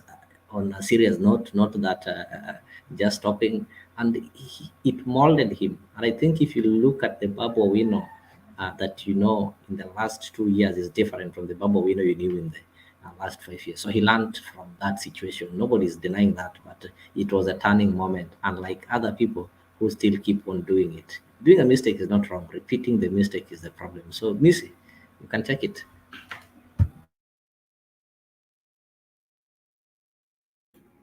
I think in all honesty, I support what your approach. It is true that there is what is called court annexed mediation, and the court annexed mediation is first of all is affordable and is fair and impartial, and mediation can save time and money. Mediation is confidential. Mediation avoids litigations, and mediation fosters cooperation. But I want to look keenly into the case in question, and want to know whether there was mediation, right, and settling it out of court, and what is the status of the victim right now. Your argument, Leo, that the fact that the man in question is serving his second term, it does not mean or does not legitimize his actions. Whether he has reformed, it doesn't stop. It doesn't mean that he didn't commit a crime. That doesn't that he is not exonerated of that. Matter of fact, the court in itself should have applied something called sua sponte, to not allow this gentleman, because he's a danger. And I want Leo, when you are here, to understand that a man who can blatantly take a gun and shoot someone right uh, uh, right there, that is a dangerous man. That's a danger to the society. That man should not have a space to walk free in the society. That man belongs to jail. There's no way you impact or injure or change the livelihood of someone and then go scot-free without being taken to trial, or a serious action being taken against you. Yes, there might have been a mediation, but the question is, what is the progress? What is the current status of this gentleman now? For me, that's the way I'm looking at it. And Jeff, I support you that that is a very bad example of leaders that we have, that they can kill, they can harm, yet they can still use the privilege of power that they have to influence justice and continue holding the same positions that they have to perpetrate or to oppress those who do not have resources, those who do not have power to fight or speak for themselves. And Leo, it's worth noting that some people might not fight back because of fear of the what actions that these people can do or can take against them after. We have seen people being threatened. Hata sijui kama ni Sonko aliambiwa kama hata wacha nini zake, kesi zake za corruption zitaletwa, na akawacha tu akajiondoa vizuri, akaanda over mamlaka. A lot of people are victims of circumstances. So for me, I want to say, in all honesty, Babu Wino has not come out clearly and apologized to the public that his actions were not actions or expected of a leader of his stature, and that we don't know whether he's done enough we don't know if he has done enough for that family. Someone who used to hustle for himself to put food on the table for his family. Someone who was supporting certain people behind him is now crippled. His livelihood has been changed now. But Babu Wino, his life is going on. His career is flourishing. So I think in terms of that, we still would want Babu Wino to be held accountable. We know that our criminal justice is thinking that those who have power can always use the same power to influence and get their way out.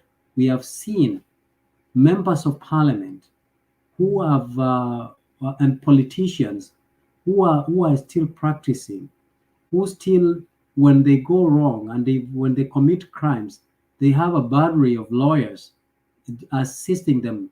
But those who are poor and have been falsely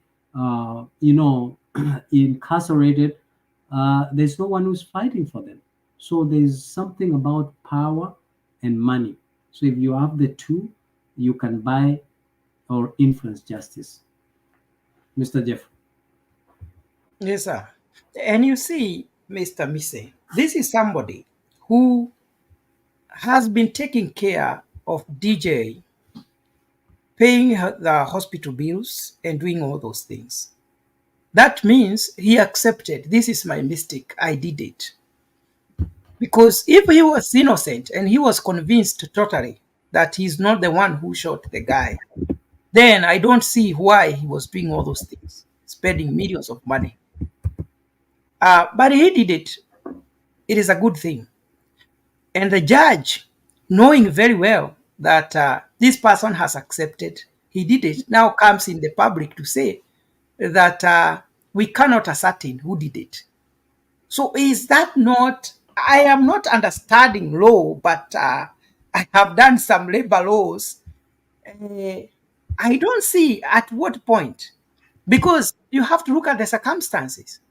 You have to look at all factors. Okay, this person has said, I am taking responsibility. I am going to pay the hospital bills. I am going to take the care of this person. I am taking even this person to India. He has taken full responsibility. This is the amount of money I have spent so far. I saw him breaking down in the court or what he has done for the. Then the judge tells us, anyway, we are not even sure whether he is the one who shot the DJ.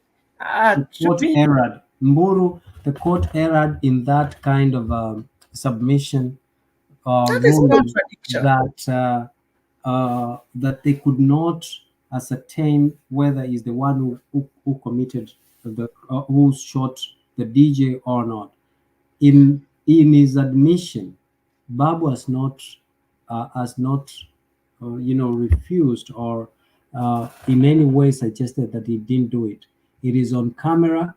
The evidence was all over, and the court should have done, even though both the lawyers representing the DJ and the lawyers representing Babu Wino wouldn't have included or wouldn't have brought the evidence for consideration or to be considered what is called evidentiary, to be given evidentiary weight because of the source, still the court in itself would have applied what is called sua sponte, so that whereby the court can spot an admission or an error that has not been included in a motion that is before the court, and the court can rule based on that observation that has been not either informed from either parties. So that's why we are saying in Kenya, if you are a son of the president, and we saw this in the past, we saw the mercenaries committing crime, the time of Kibaki, and they were let go because they were connected to the high and mighty. This is where we have a problem as a country. Our criminal justice, our legal justice, system has failed us.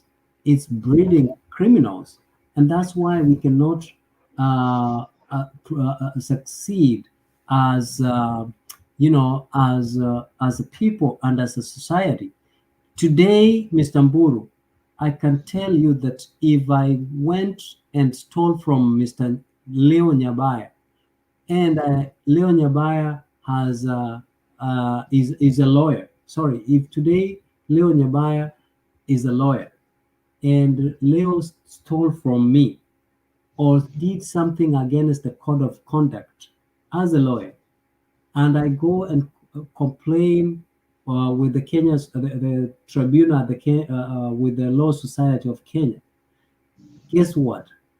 The person whom you are calling to report and complain against Leo will pick the same phone number and call Leo and say, hey, Leo, I have a complaint before me. How would you want us to handle this? And Leo will say, let us meet at what is that? There's a famous restaurant in Nairobi. Even where do we eat samaki? This I forgot where we eat samaki. And when we meet, Leo, the person at the tribunal, disciplinary tribunal at the Law Society of Kenya, will come with the file and the complaint, and Leo will give him an envelope, brown envelope, and that complaint is done. So there's no integrity within our justice, a legal justice system, because why? We are corrupt, and we are very good in how we manipulate and influence justice. So you're right, Mr. Mburu, that in the first place, today, looking at Chapter 6 of the Constitution of the Republic of Kenya, Babu Wino shouldn't be holding an office because he is in admission in public, and any evidence extracted from the public or social media is now admissible under the rules and procedures of evidence once it has been presented in court, or if it's not presented in court, it is in the best interest of the court in administering justice to ensure that when rendering a decision, they have made every consideration to make sure that justice is fair and has been delivered and rendered in the manner that is fair to all parties. In the case of Babu Wino, they failed. Yes. Yeah, just one sentence.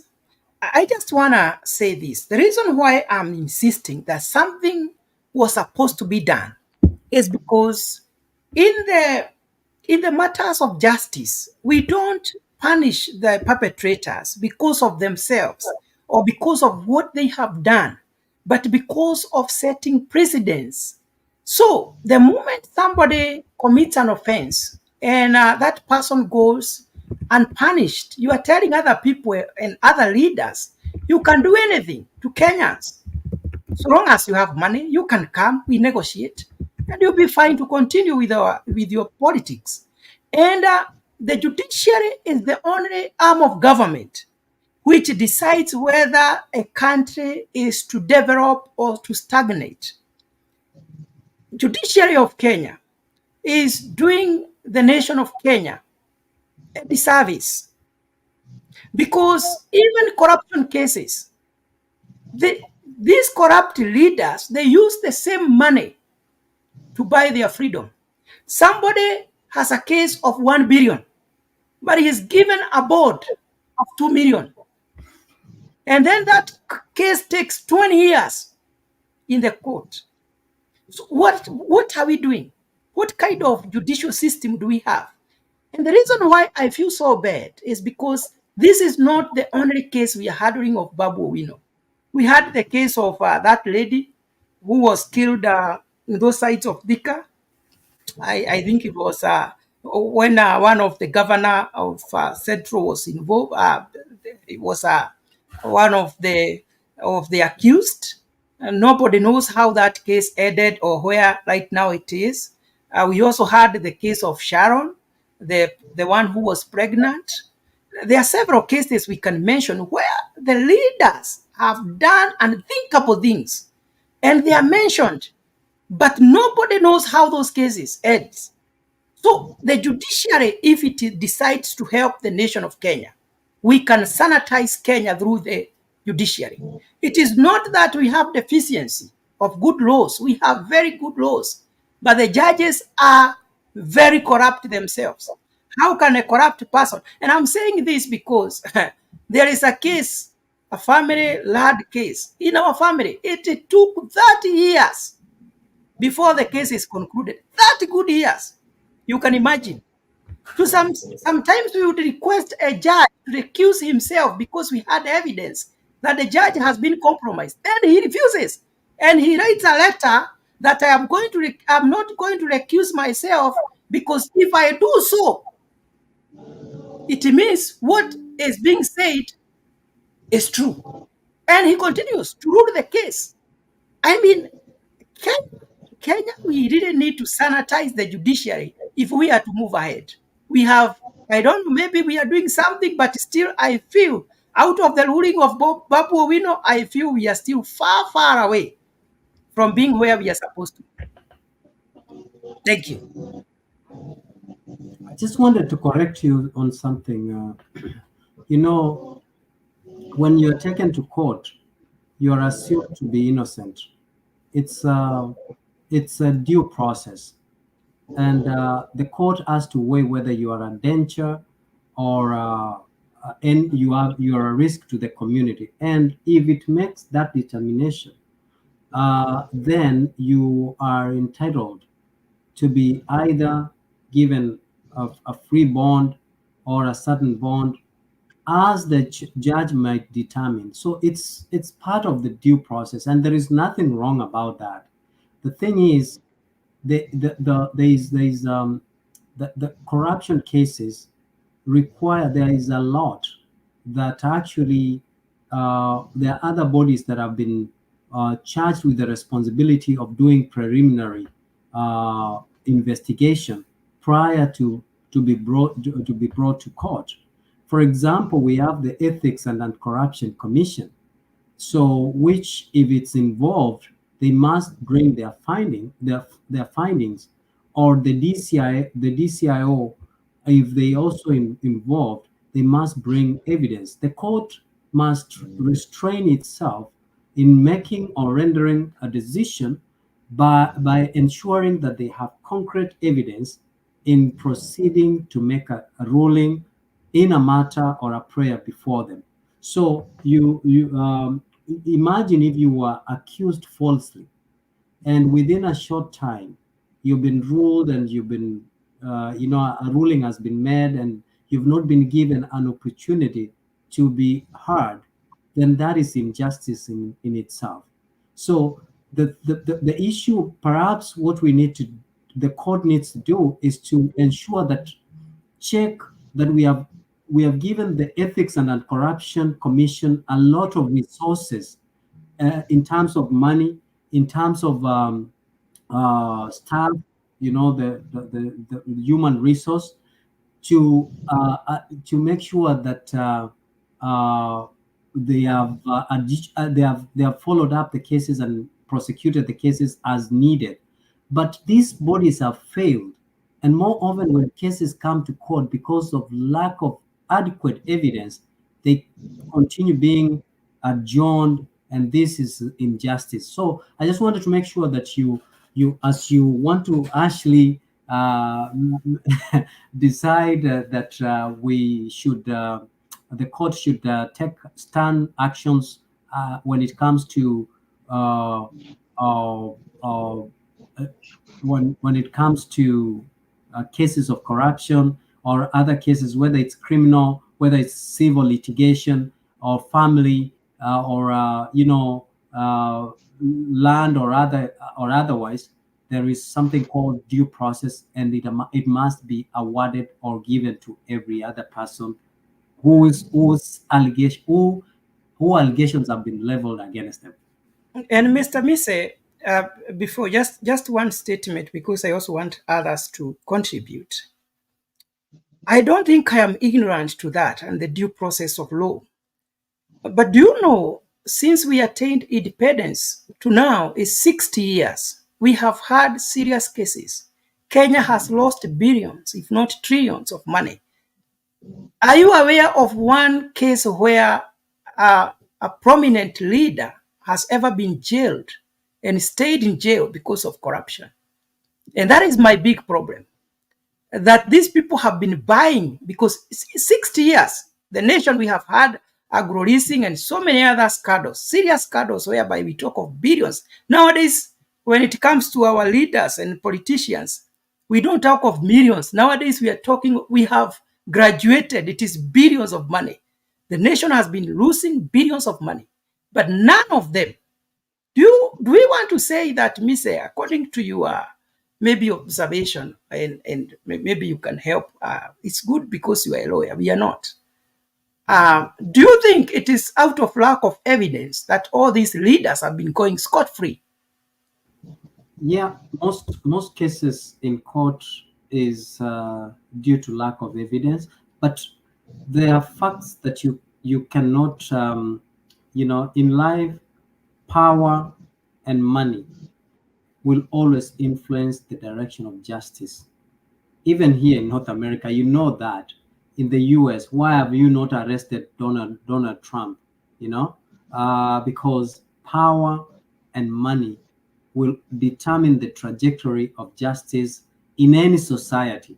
If you are poor, there are many people who are languishing in jail just because of something, or maybe because they could not afford a lawyer to represent them in a court of law. They were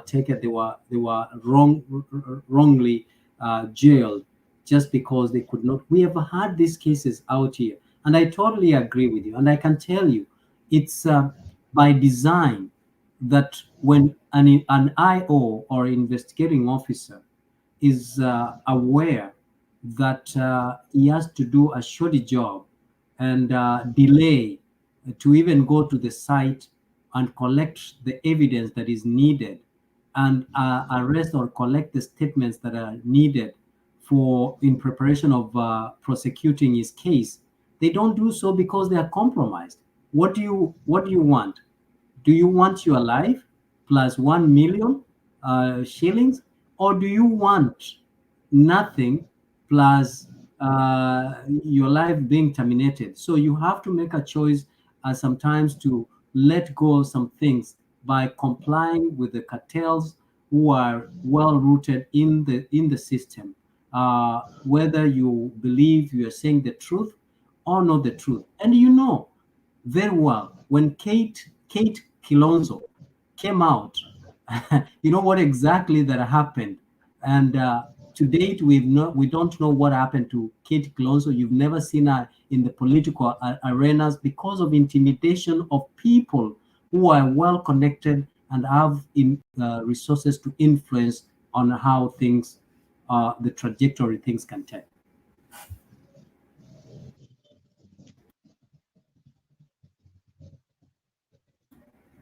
Back to you, Leo.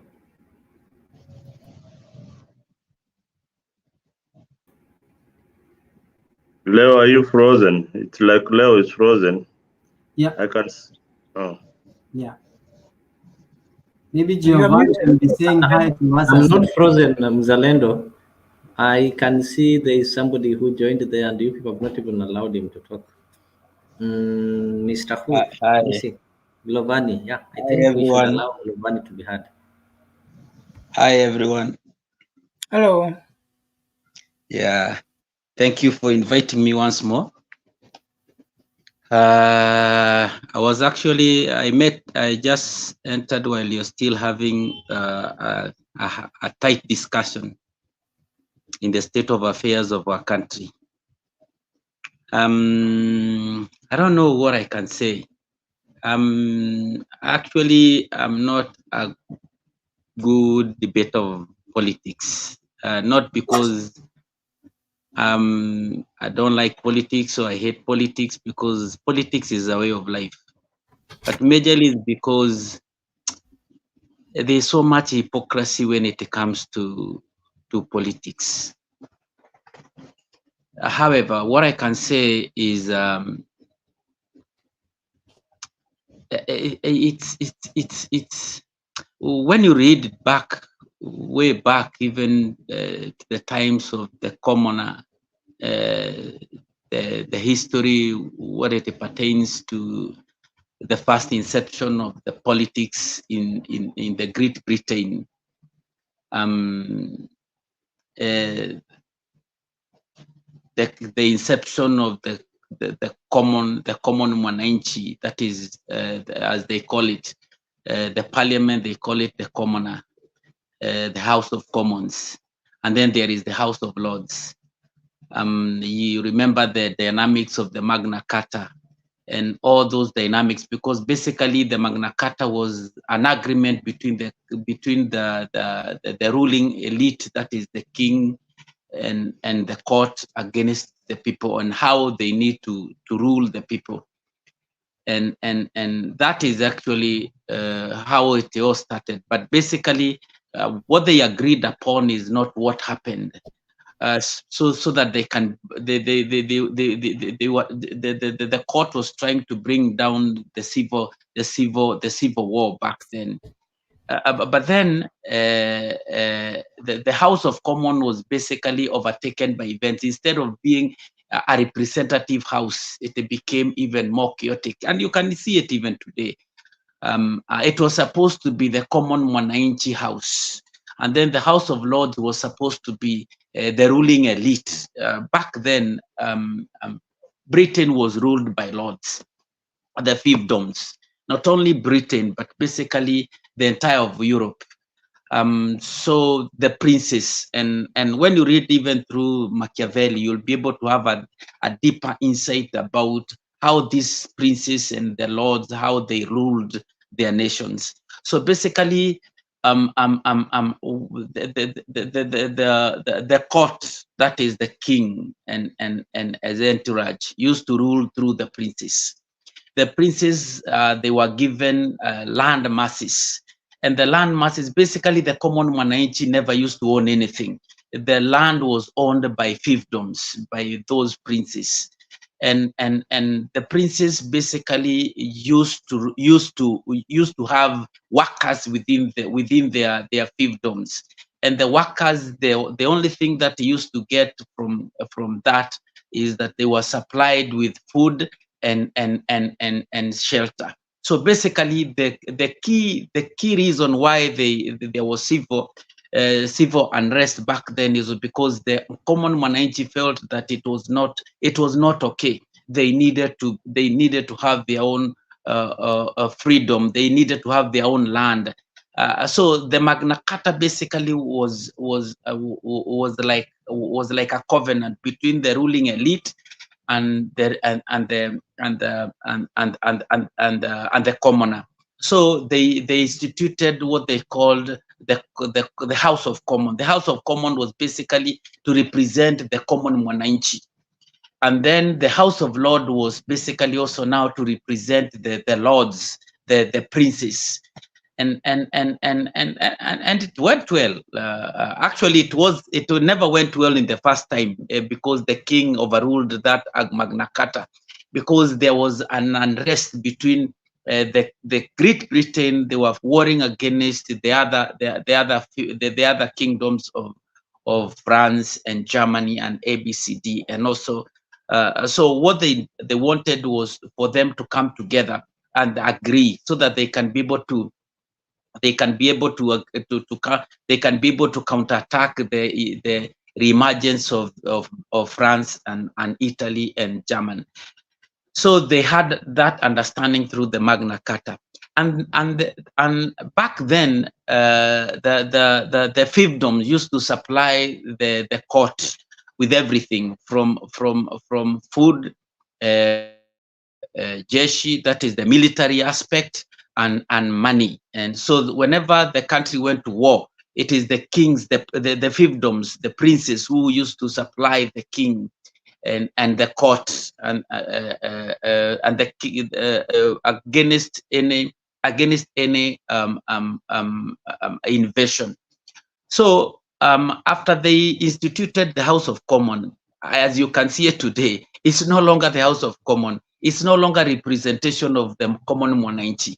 Now, when you look from our own standing point, our own constitution, our own setup, our own way of governorship, from judiciary towards the parliament and the executive, basically was the same foundation based upon those advanced economies.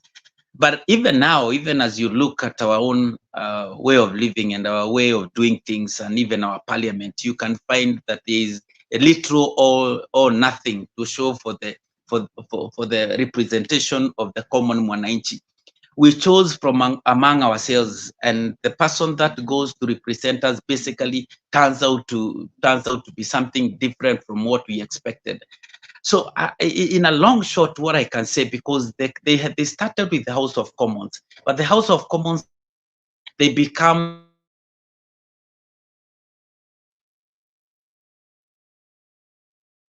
representing the common man. Hello? They changed from they changed from living representing the common mwananchi, and they became lords in their own entity, in their own understanding, in their own representation. Actually, they went to represent themselves. Today, you'll find MPs, yes, in the House of Commons, but basically there is very little that they propagate in terms of mwananchi here in Kenya. Now that's the same thing, and these people we elect them as among within ourselves, and they end up becoming lords in their own way. So what I can say is that the problem does not lie within the system. The problem lies within the individual, ourselves, our people, because our watu tunachagua, the people that we elect, not from Mars or Pluto or from UK. They're actually from among ourselves, but they end up representing their own egos and their own desires, and they forget the purpose within which they were elected to represent. So what I can say is that we expect too much from mankind. The system in itself, when I look at it from my own understanding and from the understanding of God or the Bible, the system was meant to fail. It was absolutely meant to fail. However, how much we keep bickering, however, how much we look from one dimension to the other, however, how much we go back from even the times of Adam and Cain and Cain and Abel, basically the system was meant to fail. The reason meant to fail, it's only within God's understanding. That's my understanding. So what can we say, or what can we do? Because now we cannot say, since it was meant to fail, oh, it is like it is today. We just leave it the way it is. That I think that should be a discussion for another day. Because however much we keep discussing, because we'll keep discussing, we'll keep waiting, and tomorrow we'll change the leaders. I remember the last parliament, not this one, but the last parliament, which it is in the history books that we changed almost half of the representation. But the kind of people that we put in our last parliament, basically they never changed anything. They actually became even more, how will I put it, more greedy than the earlier bunch. So it's not about change. It's not about changing them. We can change Babu na Mwamba today, or Babu, but tomorrow we put maybe Mzalendo tomorrow. But what will happen is Mzalendo will change. He will become his own self. So it's the question. It's the human question. My input will be that the problem has never been the system. The system has always been okay. But the problem, however sort of system, because we've kept changing the system. We've changed the system since wakati wakina Kibaki, Kenyatta. We changed it wakati wa Moi. We have changed it wakati wa Kibaki. And Kibaki brought the new constitution together with Raila. But the constitution never changed. You know, Raila had and Kibaki had a futuristic understanding of the prospect of Kenya. So they brought the Majimboism, not in its own entity, but in its quantity as it is today, the county devolution. But what happened? Look at what is happening at Wajir, at Mandera. These people have turned their own. Even here in Kitengela, I live in Kitengela. You'll find that the Maasais, basically they marau their money. They eat the devolution money. There are no roads. There are no feeder roads. There are nothing. There is no sewage line. There is virtually nothing. And these people, the Wajir, the Mandera, the people are crying. There are no roads. There are no sewerage. There is nothing. But the leaders, they have already taken. They already keep taking that money, and they are building mansions. They are building malls. They are building buildings in Isli. So what I can say, that in as much as the system was perfect through the eyes of the leaders that were the Raila and the Kibakis, but the people that they were given the mandate to oversee the system, they became corrupted. So the system, Mzalendo, has never failed, was never wrong. However kind of a system it is always put there, the system is always okay, but the people.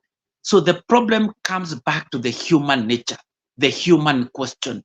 If we can be able to answer and address the human question, we'll be able to address 90% of our problems.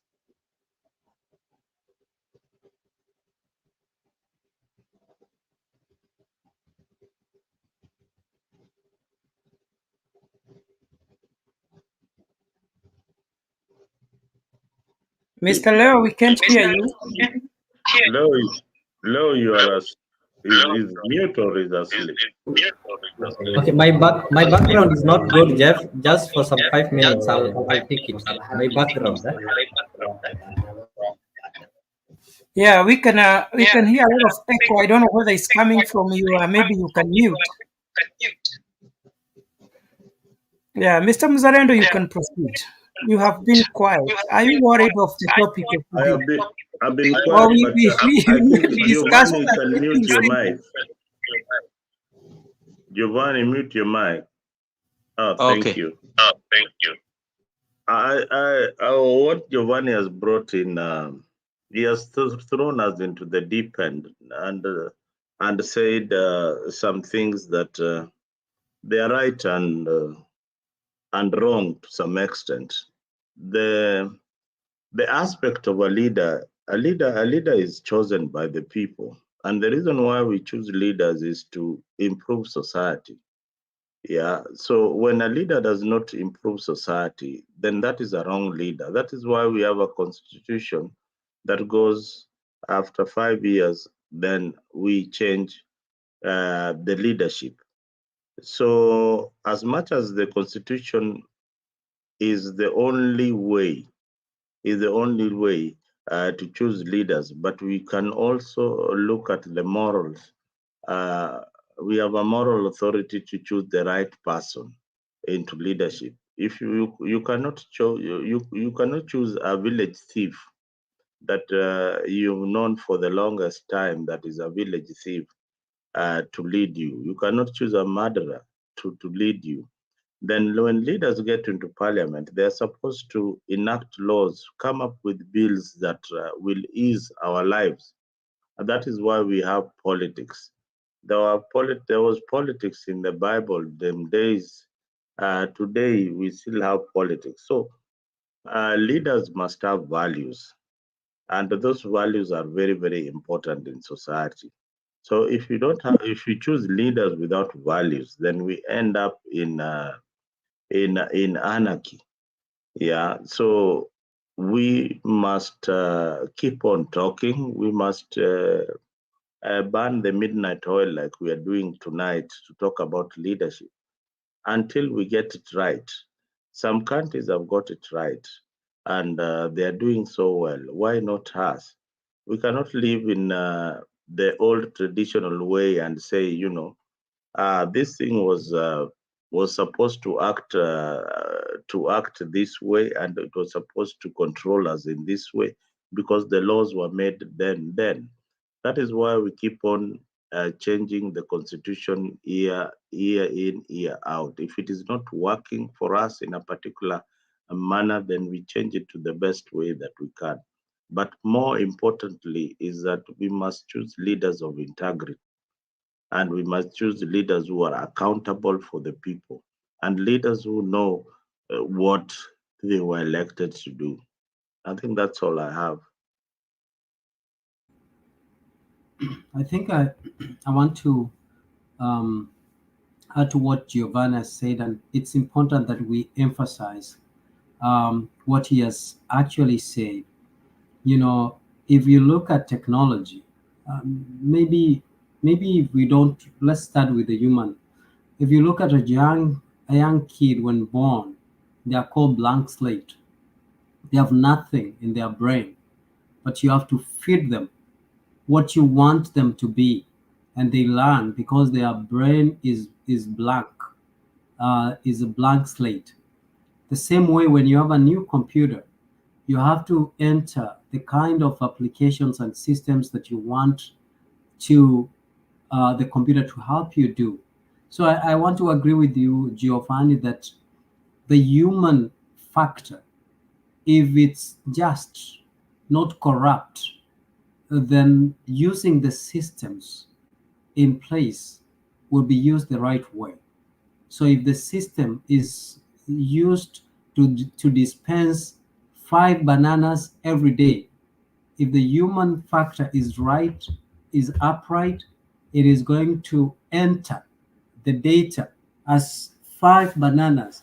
It's not going to enter as 500 bananas and then supply 5 bananas, and then 495 bananas are taken to Leo's backyard for Leo, Chief Leo, to decide where the rest will go. So the human factor is very key in the leadership. And that's why we need to get rid of all these leaders who have insecurities. Like, do you think, and I'm going to ask this question to Jeff, do you think that today Babu Wino would want to get off power or even get broke and be comfortable? Do you think he every time when he goes to bed, he doesn't think that if he's not a member of parliament, then this is going to be used as a scandal that will bring him down? And if Babu Wino is one of them, what about the rest? Why do you think even Baba, Raila Odinga, at his age, why do you think he's competing with someone like Ekuru Ekot, I think, someone who is younger? Or why do you think someone like, what do you call this guy of Kotu? What is his name? Atwori, yeah? Anasema sisi ni wanyonge, hatuna haki. Yet he's been there, and he always sometimes asks us, where were you when I was when I was dancing twist with your grandparents? Where were you? Now, why do you think such people have so much insecurities that they cannot leave their jobs, even at their age, to let other young people and vibrant to lead such dockets, to take us or bring another perspective of leadership? It is because they fear that someone someplace will know that the system or the injustices that they committed, that they will probably be brought into account. They will be brought to account. So I think that's why I agree with you, Giovanni, that it is important that the human factor, we bring in morality.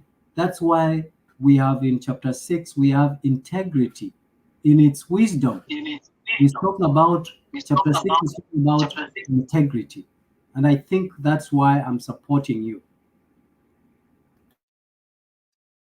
One thing also, what you can also say, if I may add up on Leo, what he's saying, in a true sense, there is the governing system. There is a way we ought to be governed. Actually, the system was meant to address some of the human factor elements, but it cannot be able to wholly address it. Now, if, as he was saying about the 5 bananas, suppose you're given 5 bananas and you're supposed to distribute it among 5 people, but within yourself, that element of that human question, that human factor, within yourself, you're selfish, you have hatred, you have unforgiveness. Now, this will come back to the way the religion, let me use the word religion, let me say about the Bible, the Quran, the Hindus and whatever. There's a way the religion or the Bible or the holy books, they were trying to address. They were trying to address that humanity factor, that element of being human, that goodness. That's why you'll find that in the Bible, God, let me say, Christ, while he was going up, he said that he is not leaving too many laws. He just left one law called love, to love your God and to love your fellow man. Because if I personally is able to love Mzalendo, and he says this, love your neighbor as you love yourself. The moment you are able to love someone else as you love yourself, you'll always be able to put that person in respect to yourself. But if I personally am selfish, I'm egocentric, I am full of hatred, I'm full of malice, all those things, those are just the primary. Then there is the secondary dimension of the human factor. That is, I'll start nepotism, chronism. You understand what I'm trying to say? So if we can be able to address, as God dictated us to address, our personality, ourselves, we become worthy before ourselves, before even become worthy before God. Then that element of being able to rule will be able, as Mzalendo was saying earlier, that as a leader, when you are elected, because a leader, basically, his core business is to be able to mobilize his people behind a common goal to achieve a common identity and objective. But the moment he ceases to be able to identify that and moves within his own objectives, he ceases to become a leader. So the leader, as Mzalendo was saying, you as a leader, when you are elected, we elect leaders so that they can be able to make us achieve our objectives within a framework of time, within a short span of time, whatever time we may be able to identify with. So I concur with Leo that within our system, within ourselves, systems are there to address those shortcomings of the human factor. But the moment now we seize, we think the systems are there to address it. The systems are not there to address the human factor. It is upon us to address that human factor. And then the system comes up like a support system. Yeah, and I agree. I agree with All you. right. Mburu, let's just a breather, then we join.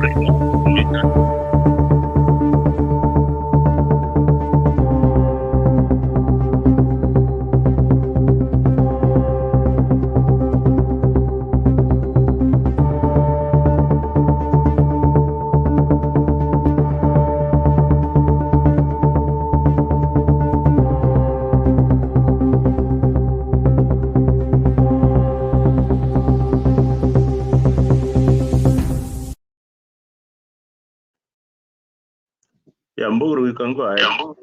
So that Yeah, you don't veer out from the topic, you get the highlights of what we wanted to discuss tonight. yeah, Giovanni, you can mute a little bit. I don't know whether the echo is, yeah, good. Yeah, we have touched about the system just to tell our viewers what we mean, when people talk of the system that are meant to address the human factor question. When we talk of the system, we are talking of the Constitution, we are talking of the Acts of Parliament, we are also talking about the human resource structures. But all these are laws, all these are articles and clauses written on papers. But the implementers of these laws and rules and regulations are human beings. So if our morality is down, if we are immoral on how we perceive things, if we are not honest, if we are not transparent, then those systems will not help. When I was discussing, or when we were discussing about Babu Owino and the money and the corruption that is going on in Kenya with the judiciary, Mr. Mise said that money factor in most cases prevails and he compared Kenya with America. But I beg to differ to a greater extent. I have been here for several years now, and I have seen how the system works here. And Mr. Mzalendo can bear me witness that I may not say there is no corruption, but corruption, if there is in America, is so much hidden. And especially the judicial system is very serious. And I would like Mr. Mise, because you have your gadgets there and they work very fast. Maybe when you get time, you can Google and see how many people were arrested. The former aides of the former president, Donald Trump, they were arrested, they were charged, and many of them were jailed. And most of those people, they were jailed because of lying to the court. Not even because of strong offenses, just lying or saying a statement that is contradictory. Others were jailed for 45 days. Others were jailed for several months. Others were jailed for years. That is how serious this system is. And the people we are talking about are billionaires. And most of them did not even wait for the conclusion of their cases. They pleaded guilty because they knew, even if it takes how many days or how many years, the law in America will catch up with them. So they didn't wait.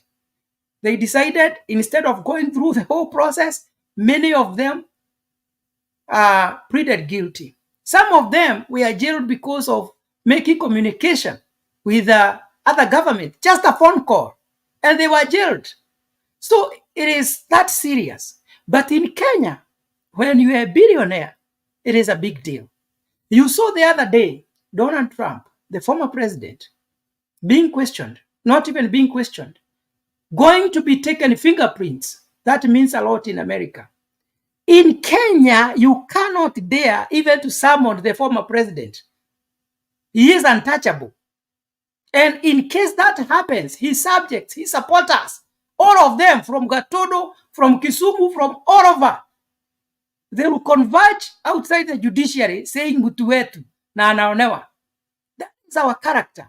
But you saw the former president, who has half of the support of the Americans, when he was going to the court, they didn't go there. Hapa ni sheria ifuatwe. They didn't go there saying, hey, what Trump? Okay, some of them were making statements, but if it was Kenya, it was going to be chaotic. So that is what we are saying.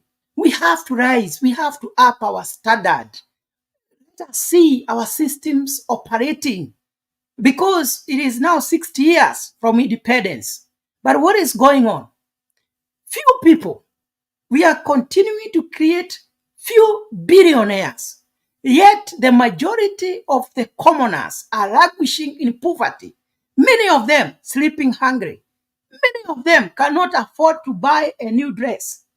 Many of them, even children. How many children? I remember when we were going to primary school, very few people used to wear shoes.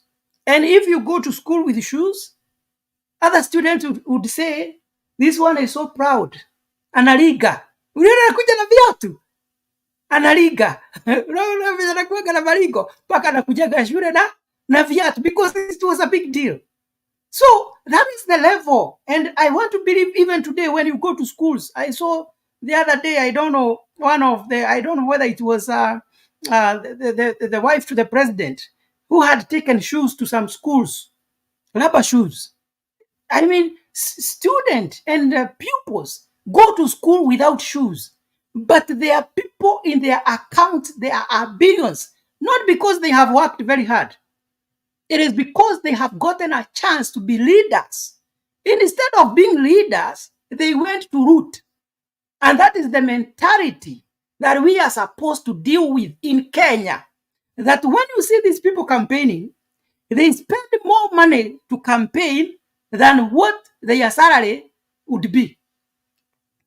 You can imagine that in Kenya they spent even 100 million for the position of becoming a member of parliament. But you know the salary. So what does that tell you? These people, when they are going for these positions, they go with the mentality, we are going there to eat. We are going there to enrich ourselves. And then they commit they commit atrocities against the people of Kenya. They steal from us. They do everything possible to impoverish the common mwananchi. in such a way that they can't imagine being out of the government because they feel, what if what I have done may be uncovered? And that is what Mise was trying to say. That is why you see these people don't want to leave power. You saw the former regime, all of them, they are fighting day and night to be included in the current government so that we don't know the evils they committed against the nation. Don't think it's because they are going there to fight for us. No. The reason why Uhuru want to continue having say in government is because there are things he knows he did and he would not like to be investigated, and the only way is to ensure they are his people in the government.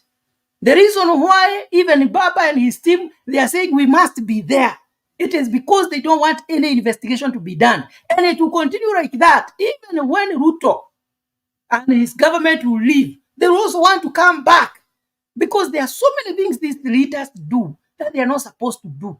They go there, first of all, to recover their money and to steal from Kenyans. So that is what we are saying. We need to start changing if at all we will develop our nation. That if today I'm going to campaign, I go there as a servant, not as a thief, not as a robber.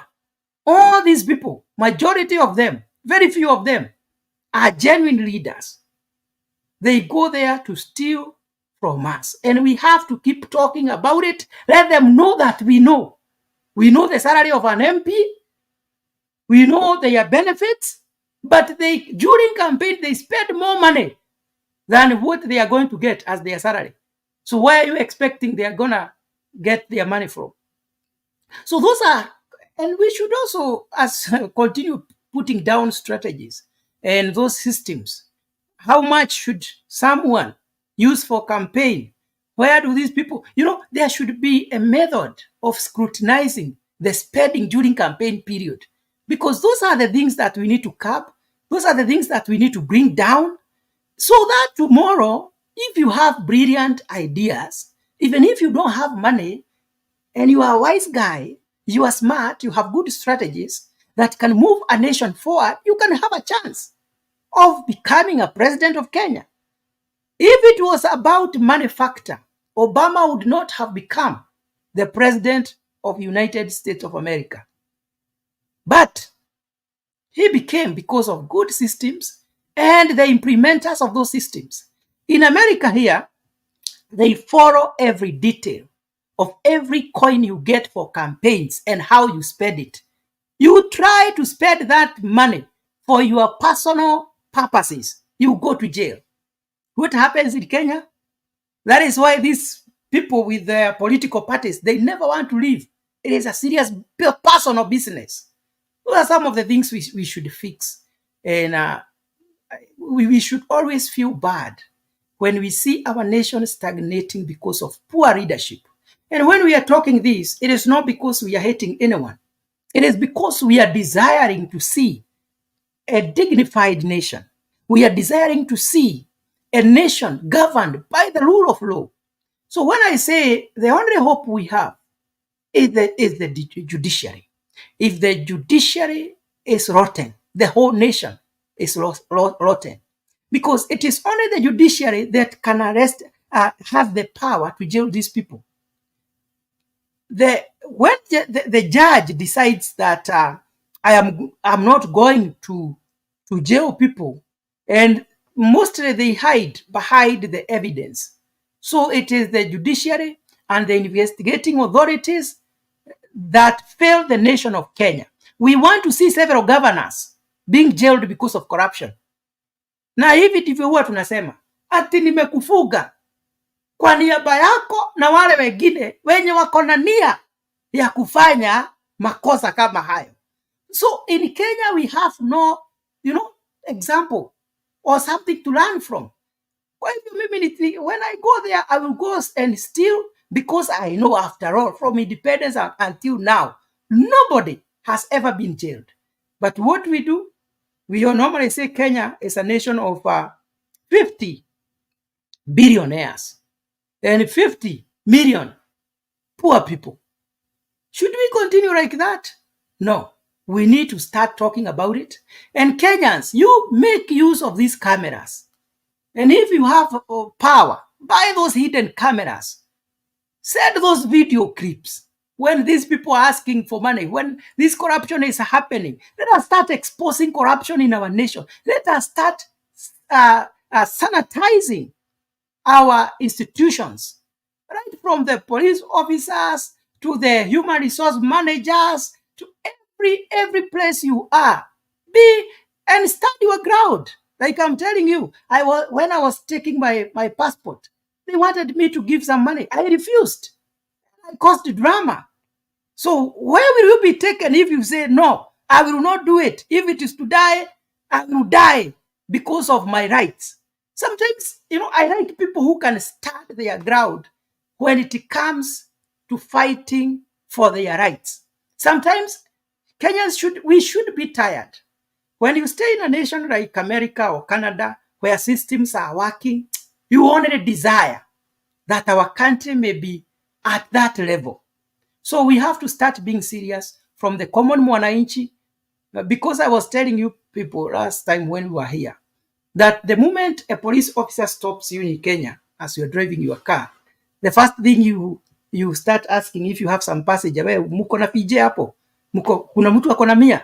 I mean, kitu cha kwanza ukiona polisi is, do I have some loose money yenye nitawapatia? Here, that one does not even come in your mind. Unajua, it is either I'll be forgiven or I'll have to be given a ticket. Hakunanga mambo mengi. So that is the kind of system we want to have in our nation. Before Bwana Leo, I think before Mburu gets away by sanitizing the North American system to be perfect, I just wanted to remind him that Kenya is not a failed state. No matter how we are struggling in enforcing and making sure that there's justice, in making sure there's proper enforcement of the laws and etc. etc. Kenya is not a failed state. Kenya has best laws. You're right, but I also want to remind you that there's corruption even here in North America. Even in the United States, there's corruption. Even in Canada, there's corruption. I also wanted to tell you that there is injustice that the government has not been able to address accurately. And I want to point you back to, I think, 2020 and 2021, in the case of one Kenyan lady who was murdered by the husband and buried secretly. And yet we struggled. I was part of she was actually one of my homemade. And we struggled even to get a lawyer to represent you in a criminal case in the United States. If you are the one who is seeking for justice, but if you are the offender, you have a lot of criminal lawyers who are ready to represent you. That is the sad side of the United States criminal justice. So I want to tell you that as much as you want to praise the system here, to a certain extent, perhaps it works 85%, but 15% of its of the system doesn't work.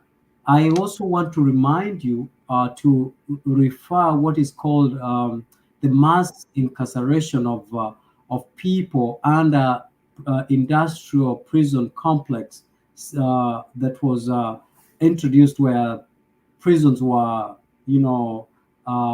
privatized, and there was mass incarceration because it became a profit-making kind of business. And so, in terms of injustice is everywhere. And I want also to remind you, when Donald Trump, during the January, the election after at the Capitol, there were his supporters stormed and wanted to thwart the victory of Joe Biden. And you know that Donald Trump said, stay back, stand by and stay back, stand by. You know, those, even so, he, because of his power, because of the kind of power and money that he has, he's not someone who will be hurried, you know, to be taken through the system. It's going to take time.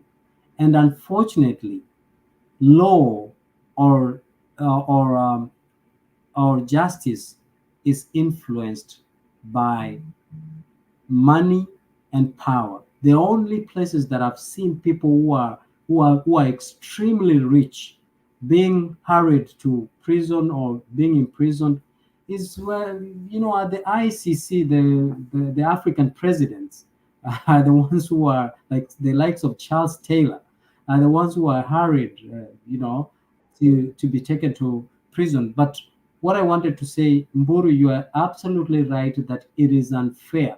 While there's money and power that influence justice, it's unfair to continue having the same leaders to continue leading us while they are using the money they steal from us and the power that we delegate or donate to them. It's only unfair. And I agree with what you're saying, that what you're saying is very important in Buru, that the reason why there's less crimes here, there are cameras everywhere. People use cameras because now the evidence that is recorded in public, you know, and you have a right to record in public, can be extracted and can be used in a court of law. Because of this kind of awareness and culture that people, especially maybe in the North America, that have the courage to stand out and speak for themselves, they have been able to minimize cases otherwise that would have been brutal. I have had personally an encounter with rogue police officers in the US, particularly, who are not very friendly, who have, you know, we have seen cases where black people are, you know, imprisoned or are arrested and are, you know, are ID'd when they are not supposed to. So it's not like American justice is clean, 100%, not even 85%. But if by any chance you belong or you are a son of an influential person, it is not easy, or people don't, you know, rush to make certain decisions about you. I think I wanted to emphasize that so that, you know, a poor woman who is living in the government housing and was no car insurance or not able to pay a car insurance, who is trying to work 2-3 jobs, vis-a-vis a daughter of a lawyer or a daughter of a governor somewhere, the privileges or access to certain resources and or privileges are not equal. Or even when they come across or they are on the wrong side of the law, they are not equally you know, handled the same in most instances. Mr. Mise, let me just say something. Yeah, Bwana Wakili. Now, I would like you to tell Kenyans what we should call a failed state or a failed system. I have heard you say that Kenya is not a failed country. But for me, as a historian, if I am to pose a history question, I would ask, to what extent has Kenya succeeded, or to what extent has Kenya failed? Then you can answer and say to a greater or to a lesser extent. You have given the United States system or judicial system 85%. How do you rate our judicial system?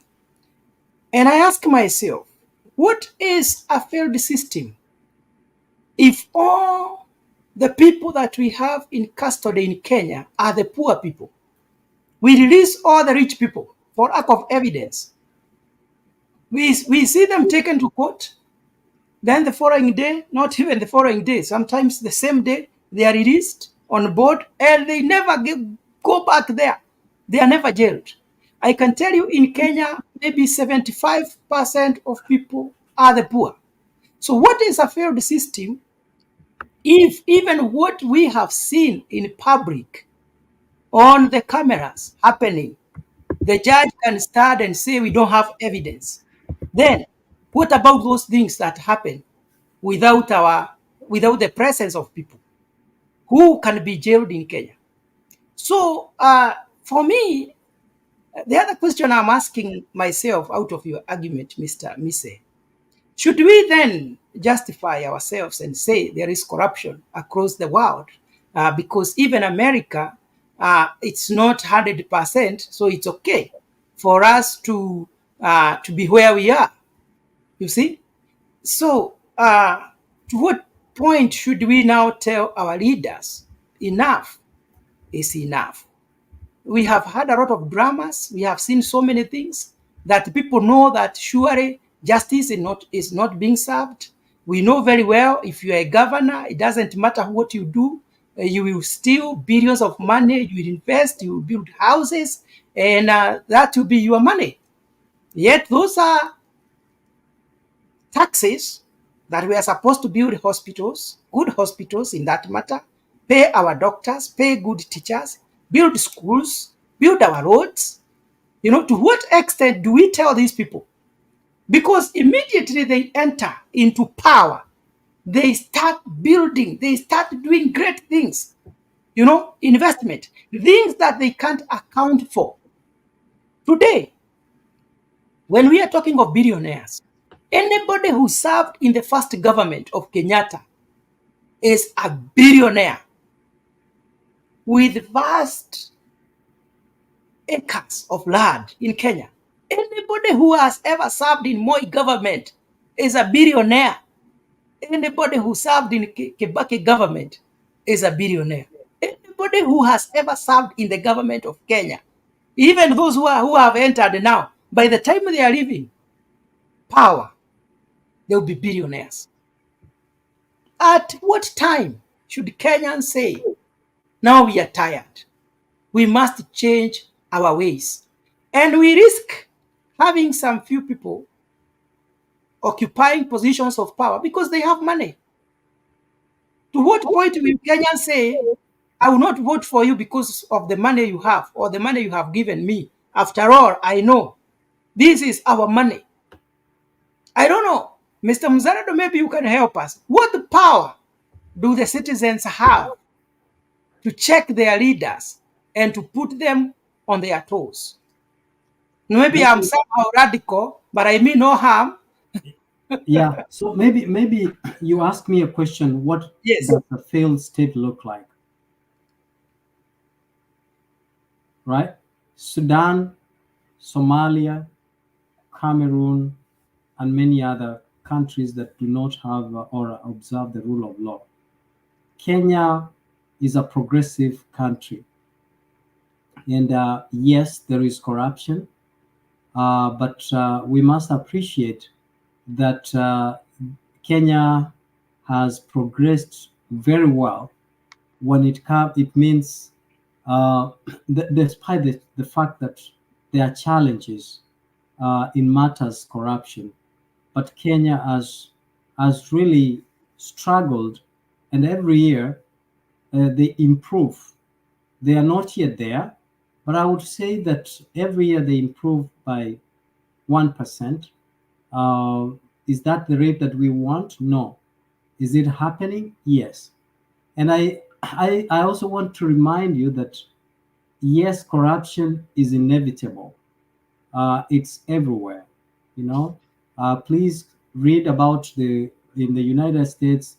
Read about Operation Greylord, Operation Eelwind, Tennessee Walls, and other cases that of corruption. So if a country such as United States, with a massive infrastructure, with such goodwill of administering or enforcing the rule of law, there exists corruption. Even talk about people like Monsanto, you know, corruption is all the way to the White House. You know that some companies in the United States lobby all the way to the White House. They fund politicians because of their corrupt ways, so that they can get a way through, so that like they fund so that whatever their practices are, they are unsafe, but they can get through, by ensuring they have the most powerful. Have you ever asked yourself, Mzalendo, and then maybe as you're coming in, you will speak about this as well.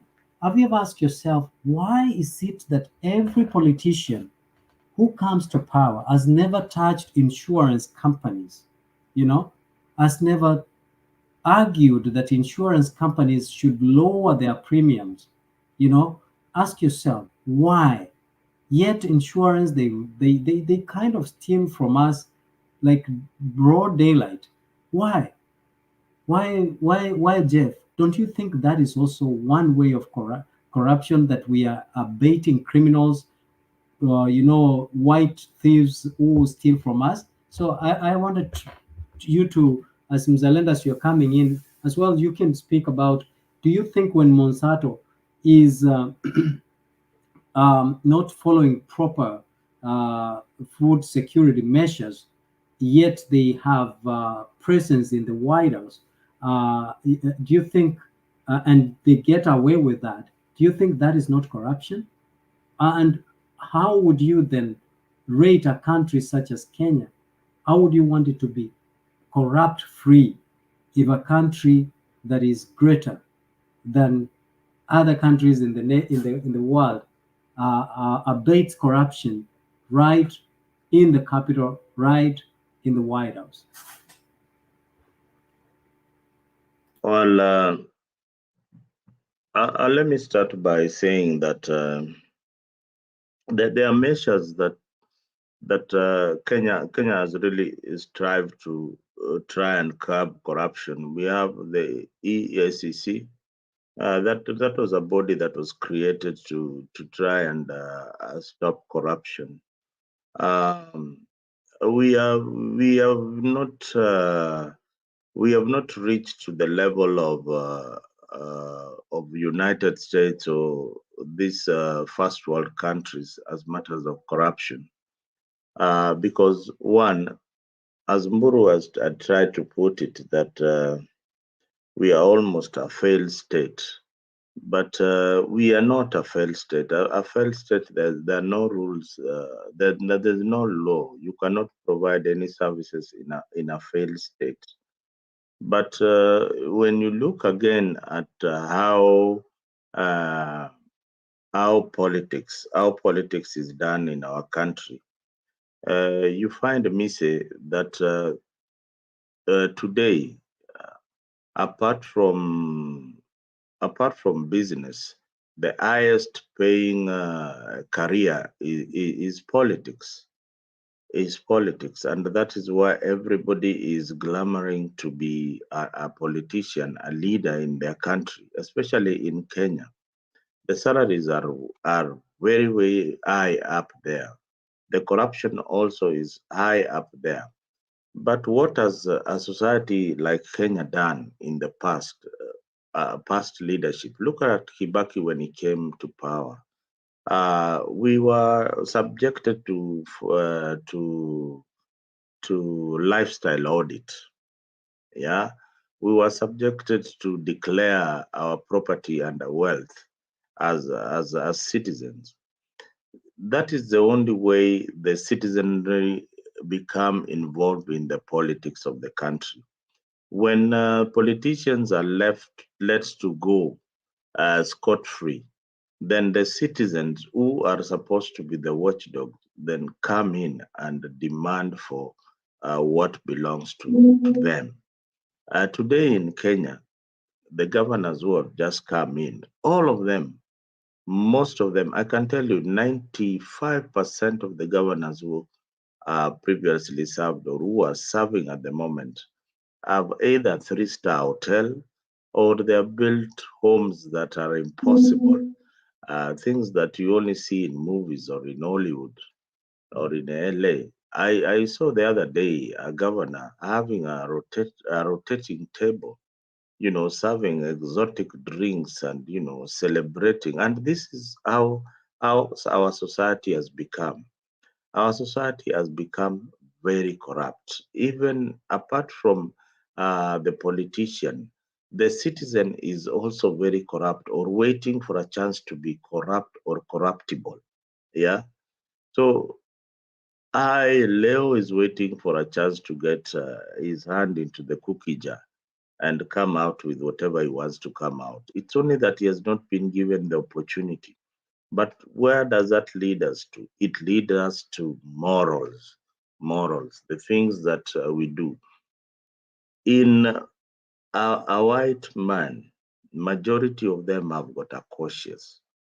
They know that they're doing the wrong thing. I want to give you an example. There are people I work with, and I found this very, very funny. When like maybe you want to abscond duty or something, and then you tell a white person that tomorrow I want to sneak out of the office and do my own things for a couple of hours, then I'll be back. Do you know this guy will go and report to your boss, to the boss, honestly, and tell him, Mzalendo was telling me that he's going to go out to the office during his normal working hours. Do you think that is right? Yeah, I don't think he should be doing that. This is your colleague now reporting you to the boss. And they find it, and for you, you will find it like, oh, this one is a snitch. He has reported me. But that is their way of life. That is how they look at things, and that is how they are. That is how they are. They are just wired to do the right thing. They clock in on time. When you're going to work, they clock in on time. Like unlike us, we Africans, we want to delay, don't come to work on time.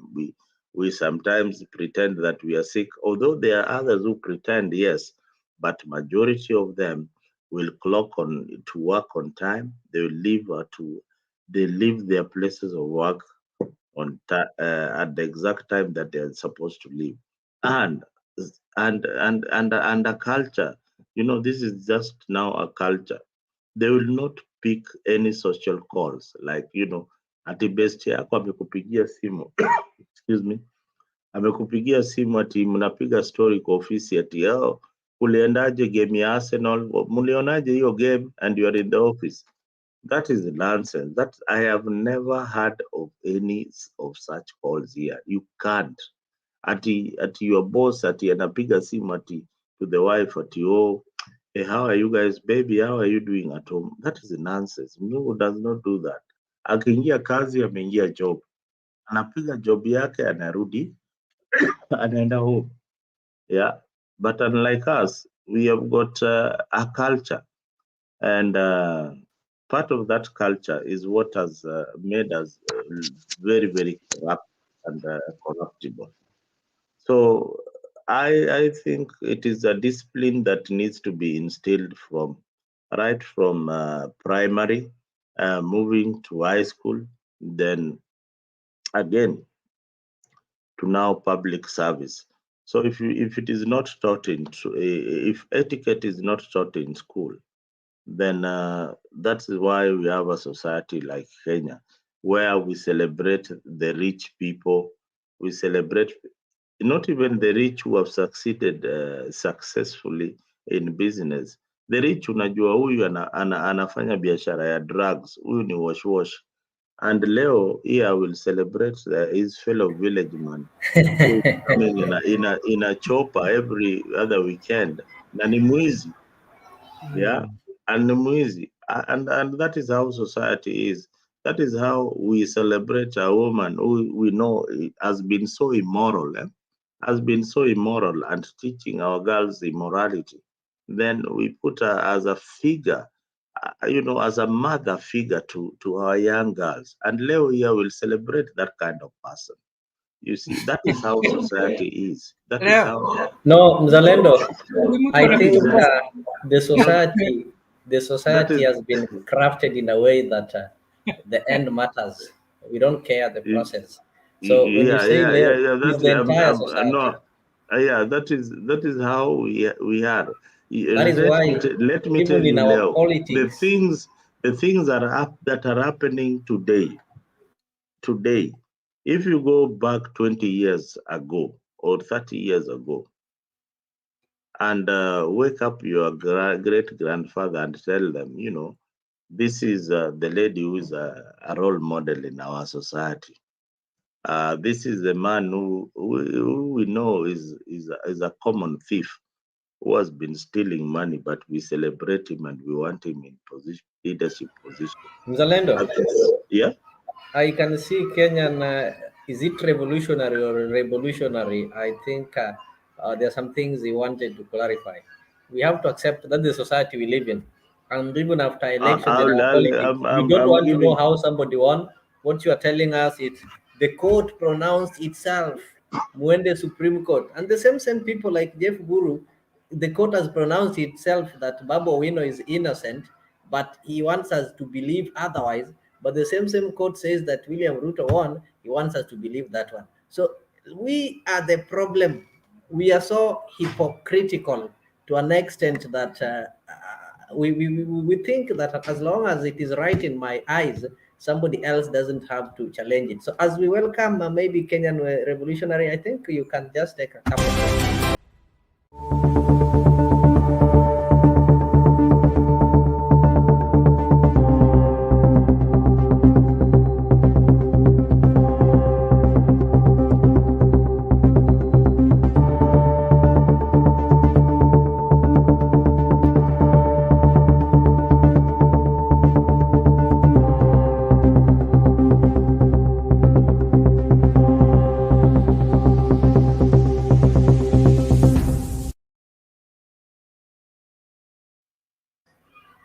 I think we'll now give Kenyan revolutionary an opportunity so that he can also tell us those things he was typing there. And the viewers, let's just remind you, I know we are live in Mtembei TV and also Africa Diaspora 24 TV. So it is really important that when you are subscribing, you subscribe to both channels. I know most of you have subscribed to Mtembei, you've liked the Mtembei. So just on Facebook, you can search on Afrique D24 TV, and you can also do the same on your YouTube, and ensure you subscribe and turn on the bell so that whenever we are live, you get notified. Like today, the show have been running for the last almost 3 hours, but we were not live in Tembei TV, that is Facebook page, due to some challenges. So to avoid missing, I know most of you have missed a lot. When we started, we discussed a lot specifically in the world of politics. So to avoid missing such insights and such events, you need to subscribe to both so that whenever we are live in Afrique 24, you get notified. We are live in Mtembei, you get notified. So if you only subscribe in Mtembei and forget about Afrique 24, we will be live at Afrique 24, and there are some things that you are going to miss. Like today, some miss the better part of the first hour of our talk show. So it's quite unfortunate, but you can still go back, subscribe, and you'll be able to follow later. So do subscribe, share with friends. The more you subscribe, the more we also grow and we can reach a wider range of audience. We want to change this country. We want to change the way we perceive things. That is why we have people from different communities. We have people with different religious beliefs and people who are having traveled in different cultures. So when we put together all these brains, we are going to have a better country. And that is our dream, to have a Kenya whereby we will not be here to complain as people are saying we are here to blame the government. We will be sitting here and we say, truly, we have a government that can serve our interest, not their interest. Karibu sana Kenyan revolutionary. Oh, thank you, thank you. Can you hear me? Yes. Yeah. Okay. Sorry, I can't be loud because it's really late. But Yeah. I just wanted to say something about Mzalendo. When And let it not be about Arsenal. Okay, please. Of course, I have to start with that one. But for something that you said about how the Wazungus here, they are more conscious of, they care about when things are wrong, they mention it. Let me just say the reason why they do that is because they have laws. When you have laws and you follow them, it creates a culture. Okay, I hear you. We say that ati Kenya tumezoea mambo ya ujanja, which is true. But kuna ujanja because nobody follow up on laws. Jeff mentioned about Babu Owino, rightfully so. If you create laws, tukianza kushika watu, people who have stolen money, people who are doing this ujanja, it will create a culture of people not stealing. Take a look at China. Take a look at Singapore. Do you know why Singapore made it the way they made it? Flourished economically, because they decided that if you steal, you'll get jailed. In China, if you steal, you'll get shot. Okay, You die. Yes, thank you. So it creates a culture. It creates a culture where corruption is something that you don't dare get involved in. So that's what I'm saying. If we have good laws, Giovanni was talking about, he doesn't know what's, what.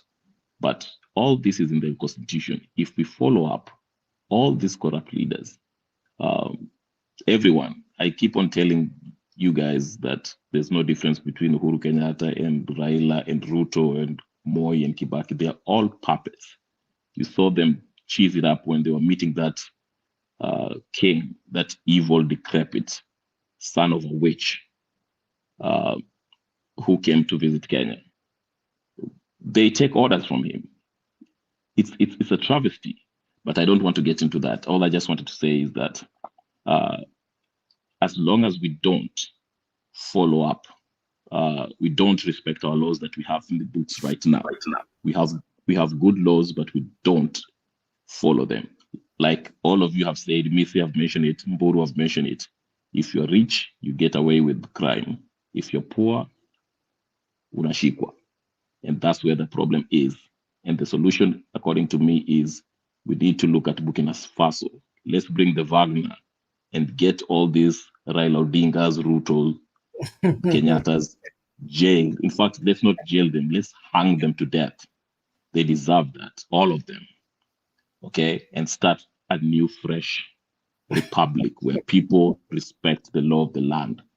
This democracy, vote, you'll always have a subverted democracy like we have now. The British and Americans shall rule you forever through these colonial puppets. Anyway, thank you. Mr. Revolutionary, I used to think that I'm radical, lakini pwagu hupata pwaguzi. That is an extreme. You have decided we hang them. Yes, Jesus was radical when he came. They called him radical. And look at what he accomplished. Yeah. I just want to add on that. I have really observed the culture of these people.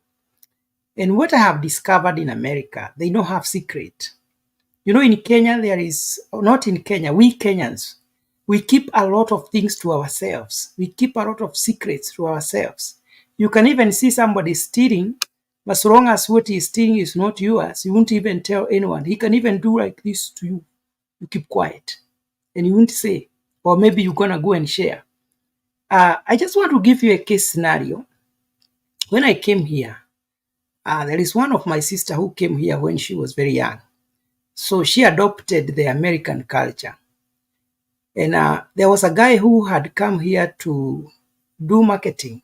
He was advertising his lad. He is a real estate kind of businessman. So he wanted my sister to buy a plot. And so my sister came to me consulting if she should buy. Then I told her, no, don't buy. And I thought that is it. So that guy came with another friend of ours. And this friend of ours was insisting that my sister should buy the plot.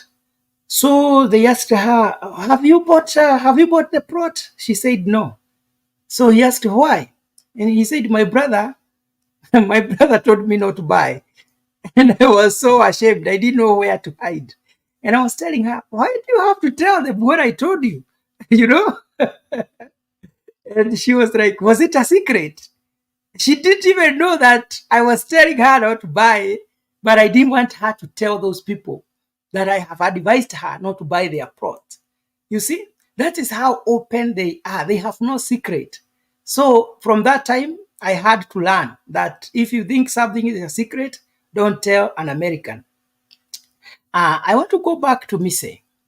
Mr. Mise, when I don't know where you people you got from, because I never said Kenya is a failed state. I was only asking questions.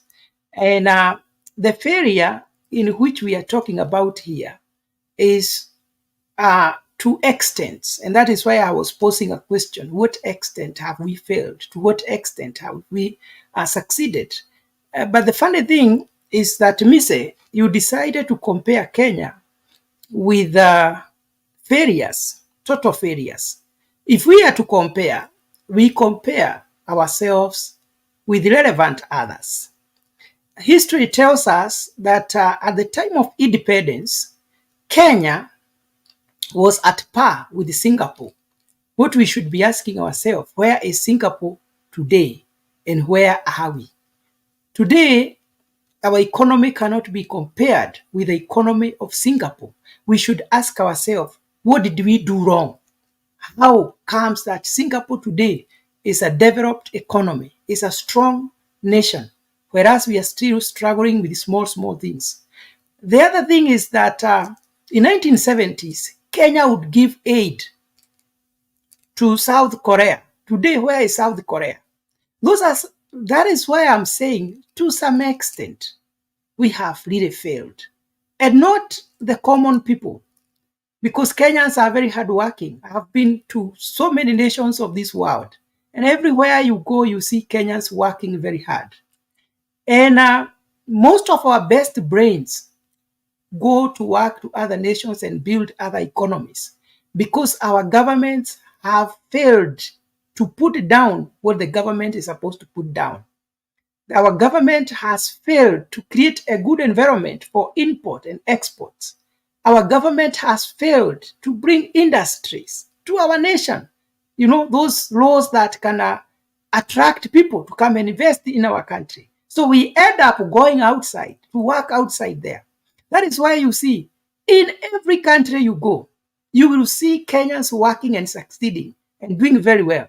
So I wish the government can now start to think, what can we do so that these human resource that we have, because human capital we have good brain, what can we do so that we can grow our economy?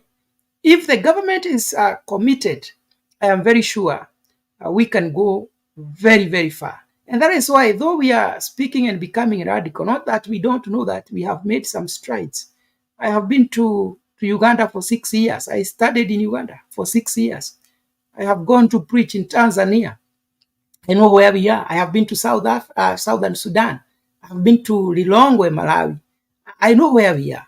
But I believe we can do better. We can do better.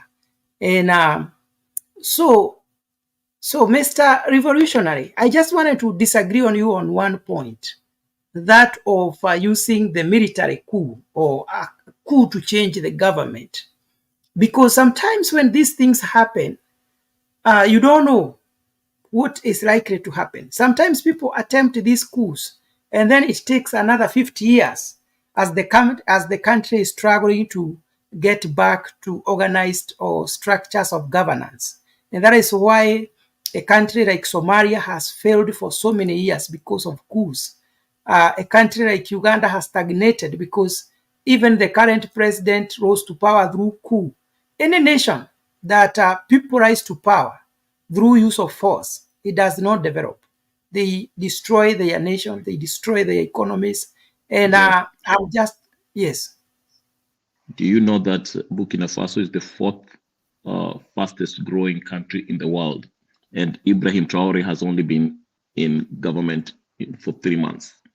You see, No, and Mr. again, Jeff Mburu, how did Paul Kagame rise into power? What is the economic situation in Rwanda? You see, And, we normally say, and Jeff, could you answer to yes or no, and then you can explain to what revolutionaries' question? which question? Can you ask again? Because you people, you have asked so many things at the same time. Okay. Which question? Can Okay, we go one by one? Okay. If I know Burkina Faso is the fastest growing economy, Fourth fastest growing Fourth, economy. fastest growing economy. growing, but You see, fourth fastest how long, growing from Mr. Mzarendo? Let me ask you a question.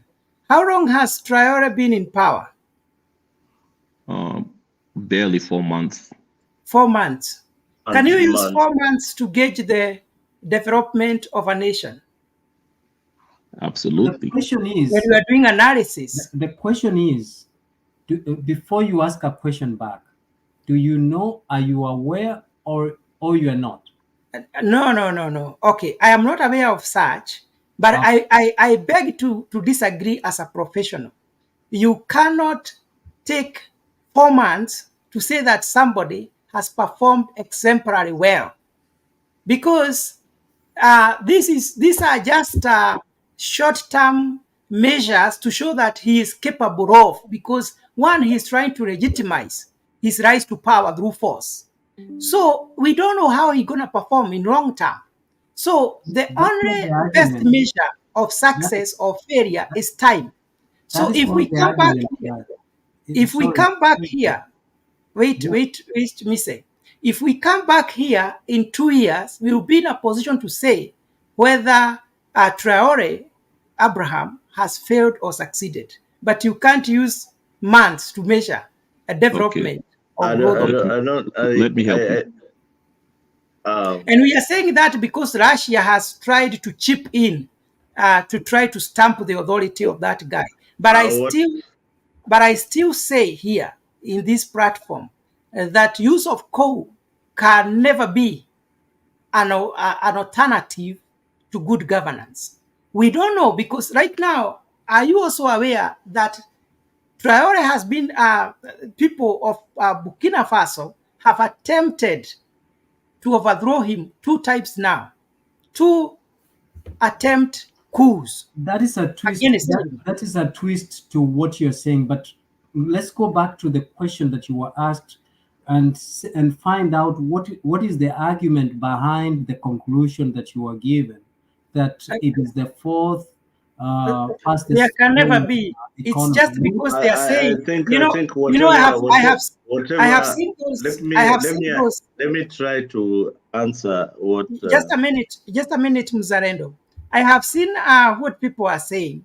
Now that Russia is setting up what we call a nuclear plant, and that is the only infrastructure that is trying to come up right now. Now they are saying because in Africa, many nations don't have a nuclear plant. Now that is a big factor and a big achievement for Burkina Faso. But wait a minute. Yeah. How long? I'll help you. Do you want me to help you? Okay, proceed. Okay. Accept to be helped. This is the main reason. Number one, under the previous regime, that was a colonial puppet, a French that was put there by the French, they were selling uranium at 80 cents per kilogram. Ibrahim Traore came in and said, from now on, we are selling it for 200 euros per kilogram. Okay? And all the proceeds is used to help the country. That's one. There's also the sugar production there too. I don't have the figures for the number, but I'm using uranium, which is a massively used stuff from the West that the West are buying. Okay, so that is what propelled them. That's just one industry. Okay, So that is what is actually revolutionizing the economy, the Burkina Faso economy. Okay. Now, the point I was trying to make is this, Mburu. You may be right by saying that a military coup does not necessarily mean that you'll have a good president that will help the Wananchi, as you can see with Museveni. Okay. But I'm saying a a military coup that's backed by the people, okay, like Burkina Faso, the people, and Mali and Guinea, those guys are saying they're taking control of their resources to help the Wananchi who supported the coup. Okay, so it's because they've discovered that through, if tukienda kwa debe, the debe is being manipulated, and I know Leo will check keen that was that, because I know Leo is one of those who believe maybe Raila lidanganywa. But I'm saying they realize that kwenda kwa debe, the debe are being manipulated during the electoral process. So they say the only way we can only take out these guys is through a popular military coup d'etat. Okay, so that's where I'm going with this. And to your first point about was it your cousin or your sister, where you say that he went and told the person not to buy the land as you told her. It is because in this culture, especially in the US or Canada, whatever, if you see a crime and you don't report it, let's say if it's abuse, you can also be charged for not reporting that. It depends on what crime you if it's like abuse, you watched abuse and you didn't report it. So that's why you see they grow up knowing that, hey, listen, if you see something wrong, report it. Anyway, I hope I've answered you, or I was clear on that. You can go ahead. Yeah. Let me just add something on what you are saying, just to tell you how. You see, this Abraham Traore, he has done exactly what was done 34 years ago by a gentleman who was called Thomas Sankara. And Thomas Sankara was even more charismatic and even a good speaker than him. But what happened with him? He only ruled from 1983 to 1987, and he was shot dead. He was assassinated.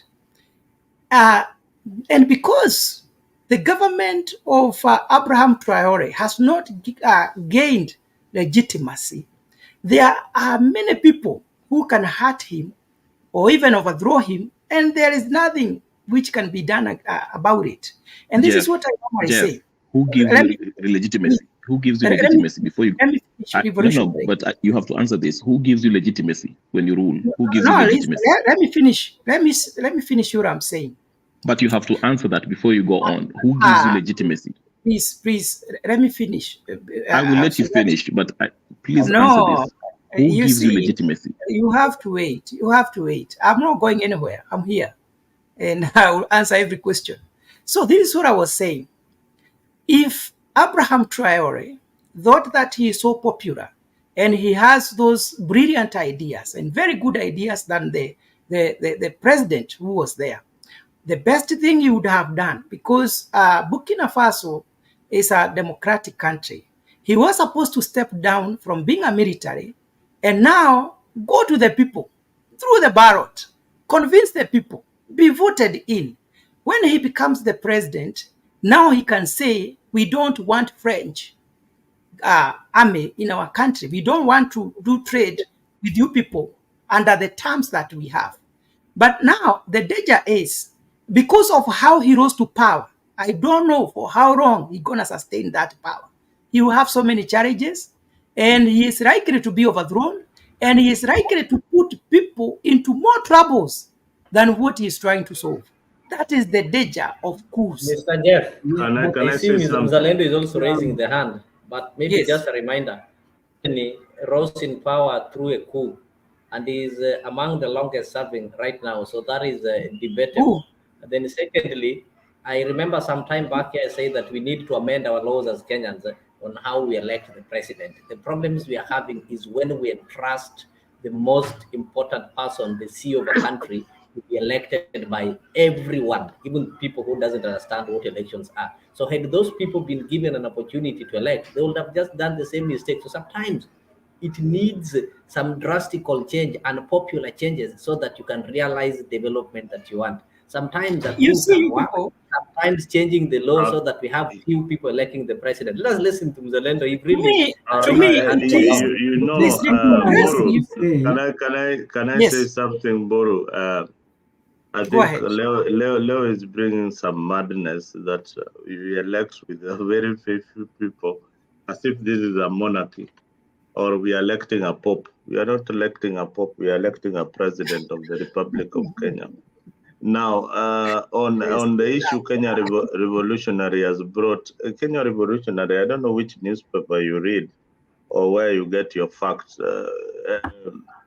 Burkina Faso does not have any uranium deposit. What they have is what they used to have is gold. And even as it is right now, Kenya is even richer than Burkina Faso. So I don't know Zalendo. why I am telling you facts, no, not hearsays. Kenya is Okay, richer than even Burkina Faso. They don't have you any are out of your deposit. mind, They but don't I'll have let you any finish. deposit of uranium that can be accounted for in Burkina Faso. All they have, they strive in agriculture and they have some gold deposits.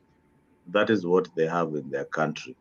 So there is this craze where, yes, we are annoyed with the leadership, like we are annoyed with the leadership in Kenya and some parts of Africa. But the military, is it really a solution? Look at what is happening in Mali. Right now, the military leader that took over in Mali has changed the constitution. And what he's saying in his new leadership is saying that yes, he will reserve, he will give back. They will go for an election through sometimes in February, but he has amended the constitution such that the military can dissolve parliament at their own pleasure. So we are just talking about one and the same people. Whether you're from the barracks, whether Mzalendo is from the barracks and Mzalendo is a civilian, their mentality is the same. The only part that is dangerous with the Mzalendo in the barracks is that he has a gun. He has a gun and he rules by the iron fist.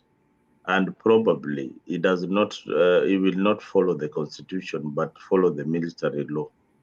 So sometimes it can work, but sometimes it will not work for the benefit of the people. Look at what is happening in Rwanda. Yes, it has succeeded in their own democratic way, but now is the will of the people of Rwanda being adhered to, that they really want Kagame to rule for the rest of their life?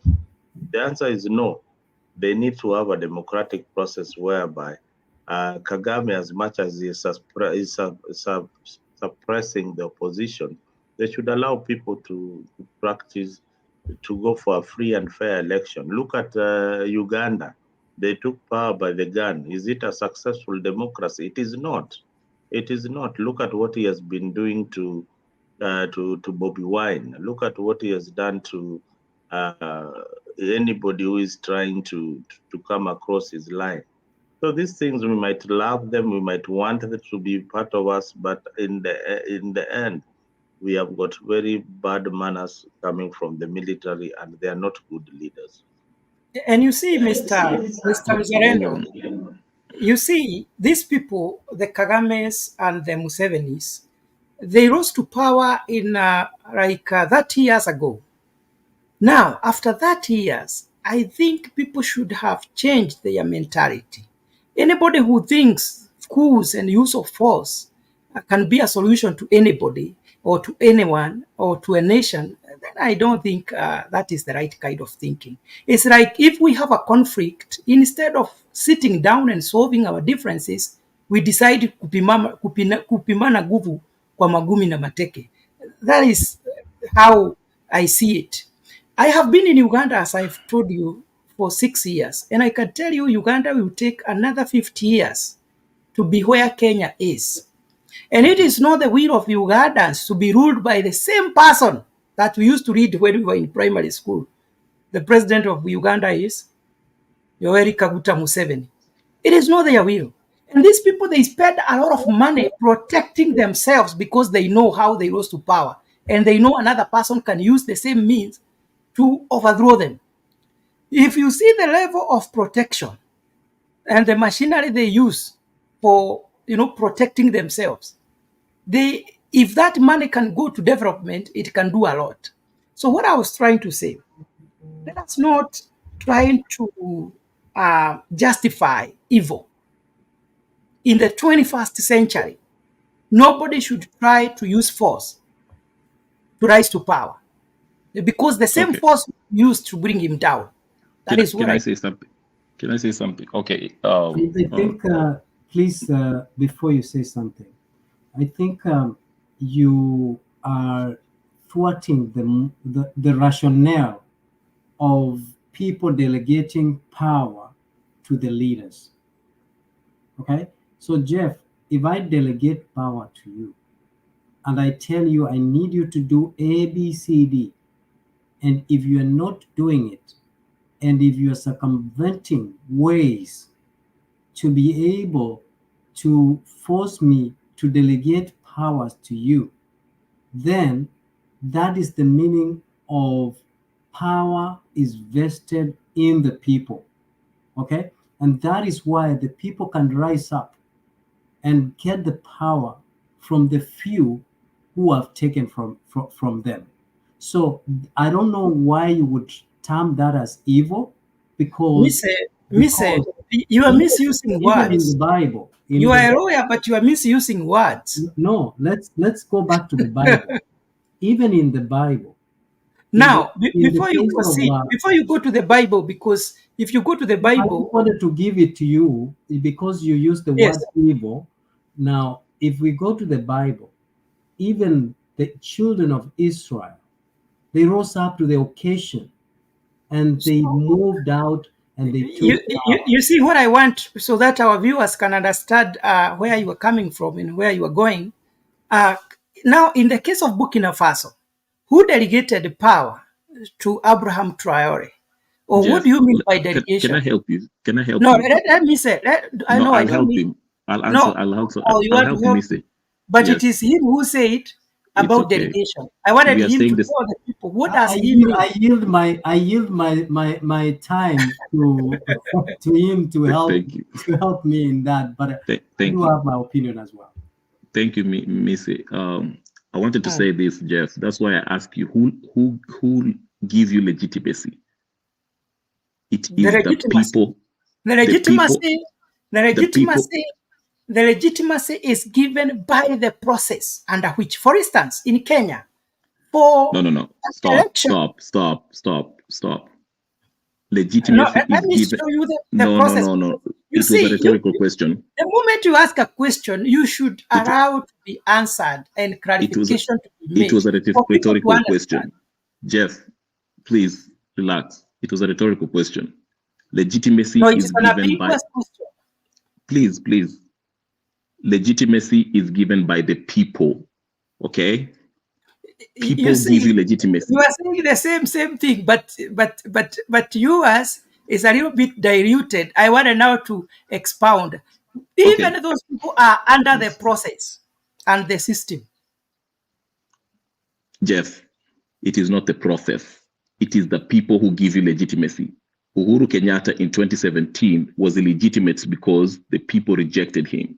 Raila Odinga gave him legitimacy by agreeing the handshake, or else he will not rule. The people stood up.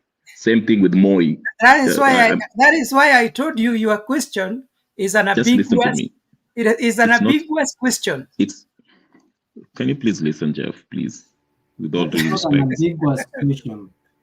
It is not. Thank you, Missy. Why would you think? Let me tell you why. It is because it has no specific answer. That is an ambiguous question. Listen, okay, let me try this again.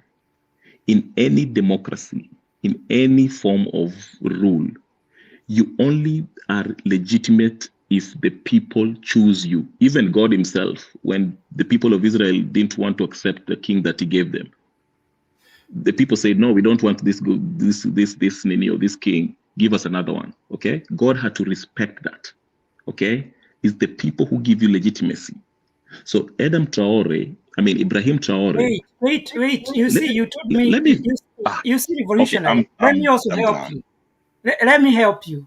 Revolutionary, let me help you. Let me finish my statement. You see, I want to answer Mzalendo too. No, wait. Be patient, man. No, Be no, patient. no. Mburu, please. No, Please. you see, We where got somebody time. is misleading. No, yeah. No, You will haven't rebut. let You will him rebut. complete. Let him finish. Then No, you.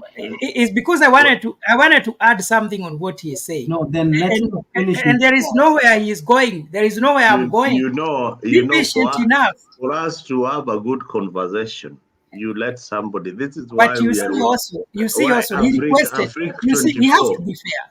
He requested to inform 24. me. You see, Listen, he requested. You know what? Listen, Even Mburu. you Fine. people, Just please, go ahead. Mburu, go ahead. please. He can wait. Please. It's like even in parliament, when somebody want to inform you, you need to be informed. Then you proceed, or you say what I was saying was wrong or not. So this is what I was saying. When you say legitimacy only happens through the people, whatever the people do, it has to be within the constitution. And that is why I talked of process. So if today we say there is an election, yet the constitution or the body that is mandated to declare the day has not said it, and we go and say we have voted Muzaredo as our president, we even do the whole process and we count the votes and we say Muzaredo is our president, he will not be legitimately an elected president because the process has not been followed. That is what I meant. So everything has to be done under the process. Number two, in the same process, that is why you see right now, when we are having a general election, they are observers. Those observers, they also have a say in the same legitimacy. Because even if we follow the process, and all those observers from across the world says no, the process or whatever was done was not transparent, that president cannot be legitimately be seen as the legitimate president of that nation because he has been rejected by the international community. So there are so many processes when we talk of legitimacy, not just the people deciding everything. And that is why I said it has to be under the due process. Mburu, are you, anyway, before I ask, the Kenyan Revolutionary, there is something that you are asking. I just wanted to tell him this, just to correct him. Moi was in power for 24 years. What's his name? Museveni has been in power for how long now? Okay, they have elections every 4 years, whatever the case is, and the process is being followed. They follow the right process, and every time they win, there's claims of rigging, but they still become power. Are they legitimate? Are they chosen by the people? They are, Jeff, because they are voted by people. Jeff. The people are the sovereign. They have the sovereign power. Okay, this dictatorship. That's why we call them dictatorship. They force themselves and they subvert. Okay, I'm done. I'm sorry, I can't. You see the issue of Museveni. Right. No, you are so emotional. Jeff, you see the issue. You keep pointing out. No, you see, you asked me a question whether they are legitimate. Can you just listen? I'm always brief. No, you can't. You are becoming so emotional. Is it because you are sleeping or something? No, the thing is, let him finish his argument. Let him make his preamble. Why are you so emotional? Because this is not the first time we are having a debate. In his statement, we have had this debate severally. Jeff, in his statement, is going to make a preamble, make an argument, and make a conclusion. So if he makes a preamble and then before he makes an argument, you're disrupting him, then it's not No. He asked a question. for you He asked me a to be able question. to ask a good question. No, Mise. Now you what even tell me fine. today is the first day I'm doing a debate here. No, you're pretty good in the debate. No. There's doubt You about see, he asked a question whether Museveni is legitimate. And I wanted to inform him something. I have stayed in Uganda for 7 years. And can I No, tell you something? yes, Museveni is elected by the people How of about Uganda. this? How about As much as he has stayed in power for many years, Museveni is Yes. voted by the people of Uganda But under the Modern constitution. Leo, Jeff, can you take here is my control of the question. show? Here is my question to you, Jeff. Do you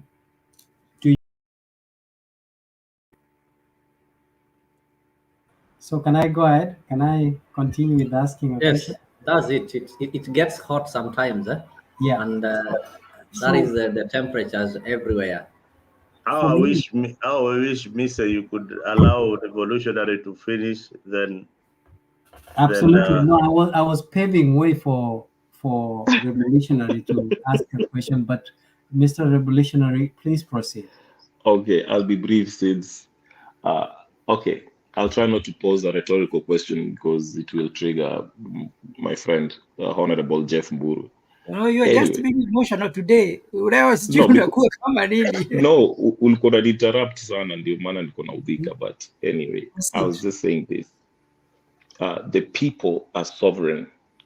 They give you legitimacy.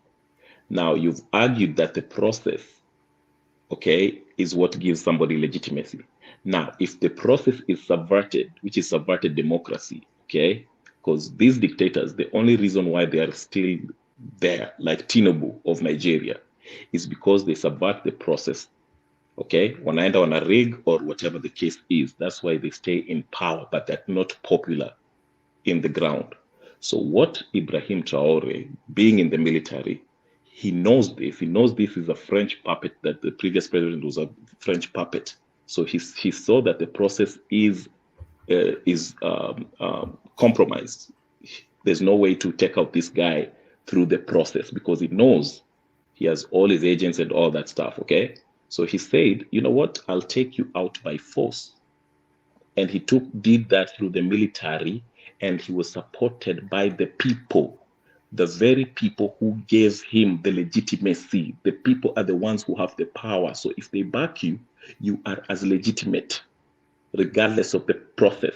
Because the process, we've seen that the process can be tampered with. That was the point I was trying to make. Now, to Mzalendo, just to finish with you, you say that Burkina Faso has no uranium. I don't know. Mzalendo, wewe Mzalendo wewe, watu Arsenal. Anyway, if my what's this? Where did I get it? It's called World Economic Outlook project. Okay, that's where I got my information about the uranium, and it's been known. Actually, the French right now, the French and the British have their warships in Ivory Coast. They are planning on taking out Mr. Ibrahim Traore, okay? And the Russians have said, we are standing with him. If they attack you, we'll even help you with nuclear weapons if it takes that, okay? So that's why I always big up Putin for standing up with Africa, him and Fidel Castro since 1970s. He trained Mkoto Mswize and others in Tanganyika and in Angola. But anyway, I hope I've answered that just to finish that. So go ahead, Mr. Sorry.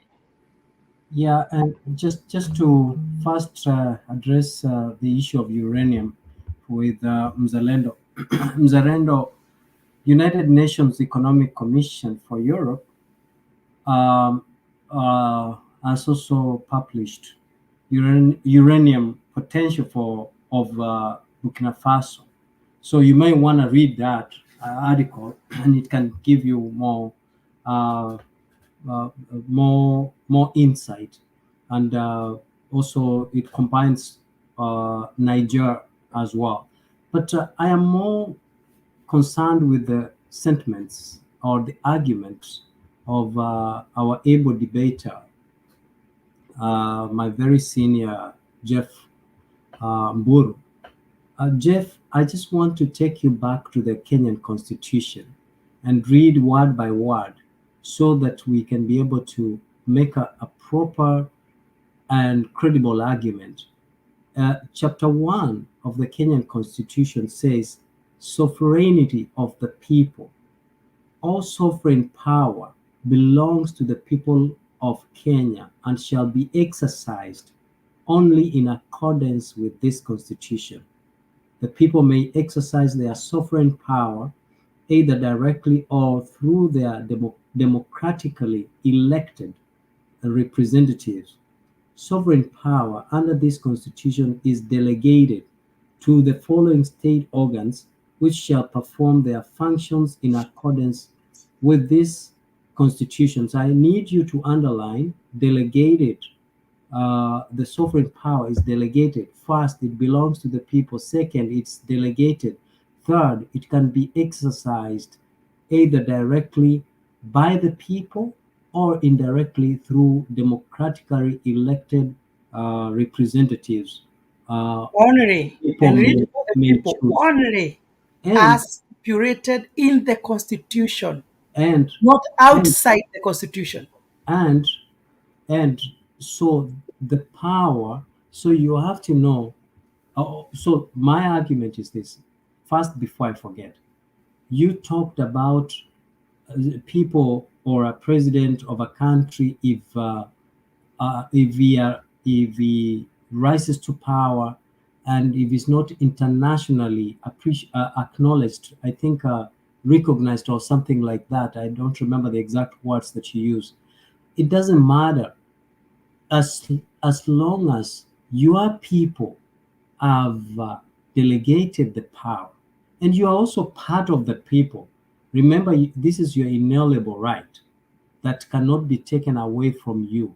And you have the right as well to reclaim the powers that has been delegated to someone if you feel this person is abusing the powers and not dispensing these powers as intended. So now the limitation that you are bringing in, that within this constitution, then it means you're taking away within this sovereignty. You know, when you're talking about sovereignty, a country such as a country that is sovereign or is perceived or presumed to be sovereign, it means it can rule itself. So when you rise up to a dictator or to a leader who has abused the powers that you have delegated to them, there is no harm. That is why you saw the people of Kenya in the beginning of this year, they rose to the occasion and to the streets and spoke because of the powers that they have delegated that they felt that has been abused. So that is why we are saying that when sometimes you find that the person you gave the powers, if I gave you my car keys and you're not giving it back to me, or you're not using the vehicle that I gave you the way it's supposed to be used, you're using it to carry your girlfriend when it's supposed to carry donations to the people who are needy, then I can take the car either going to the dealer and shutting it down, or either coming and breaking into the car because I have a right to do so. It doesn't matter how I'm going to reclaim the vehicle for myself. So that is the simplest analogy, that it is okay if the people feel that at one point they cannot host you, or if you're manipulating the power, you're using the power that you've been given to circumvent ways that you can remain in power indefinitely, then we can go through coup d'etat to get and regain. Mr. You are a lawyer, but you are misleading the people in I'm the not, interpretation of the law. I'm not calling And people there is to a go for crowd. coup d'etat. There is a crowd there. Ms. Aleno, you need to help me in this. No. Let me. There's no way you can keep quiet, Mzalendo, as though you're not getting the point that we are trying to. No, you see, brother Mzalendo. You are saying the right thing, but at the same time, you are misleading the people. There is a point there you have read clearly. but you are trying to bypass as if you never Which one? you never talked about it. You said that the people exercise their power within this constitution. No. In addition, yes, within. Within this It constitution, doesn't say within. whichever, but that is what it means. I want you to read again. If I'm wrong, can you read again? It has to be stipulated. It is either as stipulated or as stated in this constitution. And if you don't read it, I will open and read it myself. Sovereignty of the people. All sovereign power belongs to the people of Kenya and shall be exercised only in accordance with this constitution. Only in accordance with the constitution. Now, you have told people that constitution, which I believe that you are well, you have more information about the constitution. That constitution has no clause for the coup, which says that the people, if they feel they are not well governed, they have an option for the coup. In fact, anybody who tries to overthrow the government, that offense is treasonable offense within the constitution. But are you aware of that? But Jeff, when you tell people that they can exercise their power outside the constitution, because that is not within the constitution. Let me help you. You are the lawyer. Mr. Can I help you? Yes. Mr. Can I help you? I just wanted to mention, as you help me, revolutionary, that every law has an exception. Okay, there is no law that is absolute. So when the law says that you must do this, okay, there is an exception to it. Don't forget. Tell people the truth. The law of Kenya has no room for coup. I don't know about the other constitutions. We were not really talking about Kenya. We were not. But no, you see, after reading that. After reading what you have read, you have tried to justify coups, of which I know within the same constitution. If you try to do so, that is treason. Let me help me say, the military is part of the people. The military is part of the people. I already said that when I mentioned right. No, you're laughing. No, you people, you are misinterpreting the law. No. I'm saying, because he read there, if the people can exercise their power directly. So if the president, like I said, the president is a dictator and is violating the process of a democratic process of elections, if he's violating that every time so that he can stay in power, then the military, which is part of the sovereign people, is okay. These are just military people, but they're also Kenyans. They can take him out. Revolutionary. Do you know what is doing that? Sorry. And by doing that, they are exercising their authority, sovereign authority, by taking him out. Thank you very much. You people, you are badly mistaken.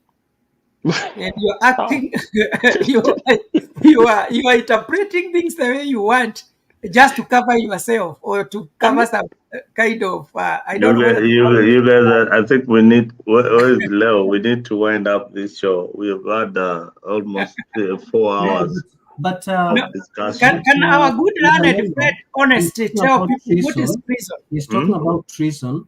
He can read what chapter 17, not chapter 17, but article 17 of the Constitution says. But however, we were using the argument. I think you are limiting the argument. The argument is that when you elect a government, the government doesn't have absolute authority. The government can be taken back by the people and to the people. That is what we are telling you. That is the argument, that the government at any time, anyone who is in power has delegated powers. At any time, the people, regardless or whichever means they want to use to take power back to them, it doesn't matter. That is what we are trying to tell you. You see, Mr. Wakiri, you are now going too low. you know, going down now to tell people what is not correct interpretation of law. And I may not know much, Zalendo, but what's your take on this? at least I know something about law. Even if there is a lacuna, now where you are going now to extreme edge of misinterpreting what the Constitution means by saying people can exercise power either directly or indirectly. I want to remind you that in 1982, they tried what they have done in Burkina Faso. And there are people who were hanged in Kenya. And I think that was the last time it happened. And nobody has ever tried a coup in Kenya. It was never a popular coup. Listen, let me finish. It doesn't matter whether popular or unpopular coup. That is why the Constitution has said only, only, the word only means there is no any other way apart from what is stipulated in this Constitution. So before you say, I gonna do things now directly because the government has failed, you have to go back to the same law and see what the law says, because you might act outside the Constitution, then the same law will catch up with you and you'll be in trouble. Can If you the tell president, You know, if the president is, can I say Can you something? quote the law, Because Mburu? Can you quote the chapter or an article of the Kenyan Constitution, right? That Yes. actually talks about what will happen to you if you overthrow the government. You will get it. No, which article? I'm here. I'm getting it right now. You Mzalendo, know, continue talking as I when you talk as about I the- reply. let You know, we have the me Constitution here. let me just say, yeah, we have something called the Constitution. What is the Constitution? The Constitution is what governs each and everybody, including the military. Overthrowing the government is illegal. It can never be a constitutional means by any means. It is an illegal means of getting into power. It can never be legitimized. It is not legal. It is illegal. So where does it get legitimacy? Uhuru got the presidency in When we 2017 try and illegally. say that, how do you measure its legitimacy? You know, you have got no way to quantify a coup legitimacy. Yeah, as much as we might agree that these people are oppressed and all that, that is what you will, but you can't quantify because it is not a way provided in the Constitution. Zalendo, stop misleading people. Which even the military leader who has taken over must respect the particular Constitution, which he has already even broken. All right, so there is no day you'll come and you'll say that military coups, those are legal ways of getting into power. No, They are not legal ways of getting into power. I use the word, the illegal way of getting into power is by using the military. Yeah, that is the illegal way of getting into power. Zalendo. That's why it's called a coup. Yeah, Zalendo. why is it called a coup? Let me ask you a question. October 26th of 2017, Uhuru Kenyatta declared himself president after running by himself. Okay? Was that a coup d'etat or not? It wasn't, because Uhuru Kenyatta did not declare himself the president. He never declared himself the president. The elections were conducted according to the Constitution of Kenya. There was a rerun. There was a rerun in that election. Okay, and Zalendo. His opponent didn't participate. Stop. The court said, Maraga said that before the election happened, the re-election happens, there was some raft of changes that had to happen before the re-election. And nothing that the court said that has to happen happened, because before we went to that 26th of October, one of the Chief Justice's bodyguards was shot dead. I think it was Justice Mweta. Okay? And after that, Uhuru went and ran by himself. Okay? With no agents of, because that's why Raila Odinga did not attend Neo, because he said what the court pronounced and say that has to change in the IEBC did not happen. That you did what judiciary did. So what Uhuru Kenyatta did was a coup d'etat, usurpation of power. So in that case, the people of Kenya can rise, the military. Coup d'etat is just taking power violently. What did you say? Can you repeat that? Can you repeat, please? I did capture that. What did you say? Uhuru Kenyatta did a coup? Okay, let me help you. I'll say it slowly now so you can hear me.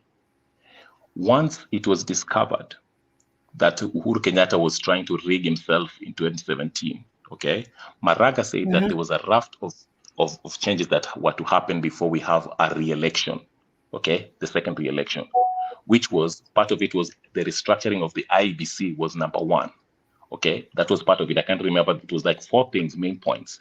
None of it happened, okay. Instead, there was one of the Supreme Court Justice Mwita, I think. Is it Mwita, the lady with short hair? Her bodyguards were shot dead, okay? And Uhuru was actually using threatening words, him and Ruto. That's why Raila Odinga said, you know what, I'm not going to participate in that because they did not respect the pronouncement of the court, of the Supreme Court. So Uhuru Kenyatta ran by himself on October 26th on his birthday, okay, and declared himself president. What do you call that? That's a coup d'etat. It's not a military coup, but it's a coup by the executive. Did you do history? Read the meaning of coup. You see, revolutionary. Did you undertake history as a course? Were you there or not? Were we alive then? Did you follow up what happened? You see, he's right. He's right in the manner that he has argued, Mburu. Perhaps we are biased in the manner that we are looking at the word coup. No. I think also Yeah. I want to define what's a coup. distance myself. No, wait. Let me tell you something. Distance myself from the argument that I want to associate myself with the comments that, you know, it doesn't have to be militarily taken, but if the people rise up and go in and take the powers from the government to them, because the constitution says the people delegate the powers to they can either exercise the powers directly or indirectly. So if they choose to exercise the powers directly by them taking the power from the people whom they have donated the powers to, thank you. That is a coup in itself. It's just that it's not a military coup. Exactly, that's what I'm saying. Uhuru Kenyatta committed a coup d'etat. Okay. Anyway, let me take you back. First of all, and he should be hanged to death. No, first of all, Mr. Revolutionary, you are misleading the public when you tell them that Maraga said that Uhuru Kenyatta attempted to rig. I remember the ruling very well. He said the process was not verifiable and transparent. What does that mean in layman's terms? It was not verifiable and something. It was not transparent. It was not verifiable and something else. Transparent. It wasn't actually not transparent. Verifiable and transparent. Did he use transparent? No. But anyway, yes, verifiable. We said verifiable and there was another word there. But now, he didn't say that Uhuru Kenyatta tried to rig. The only thing he said is that they were not able to verify whether the process was followed or was duly followed to the latter. And that is why they proposed did the revolutionaries say that Maraga said that Uhuru rigged himself? That is what he said. He said Uhuru. That's not what he said.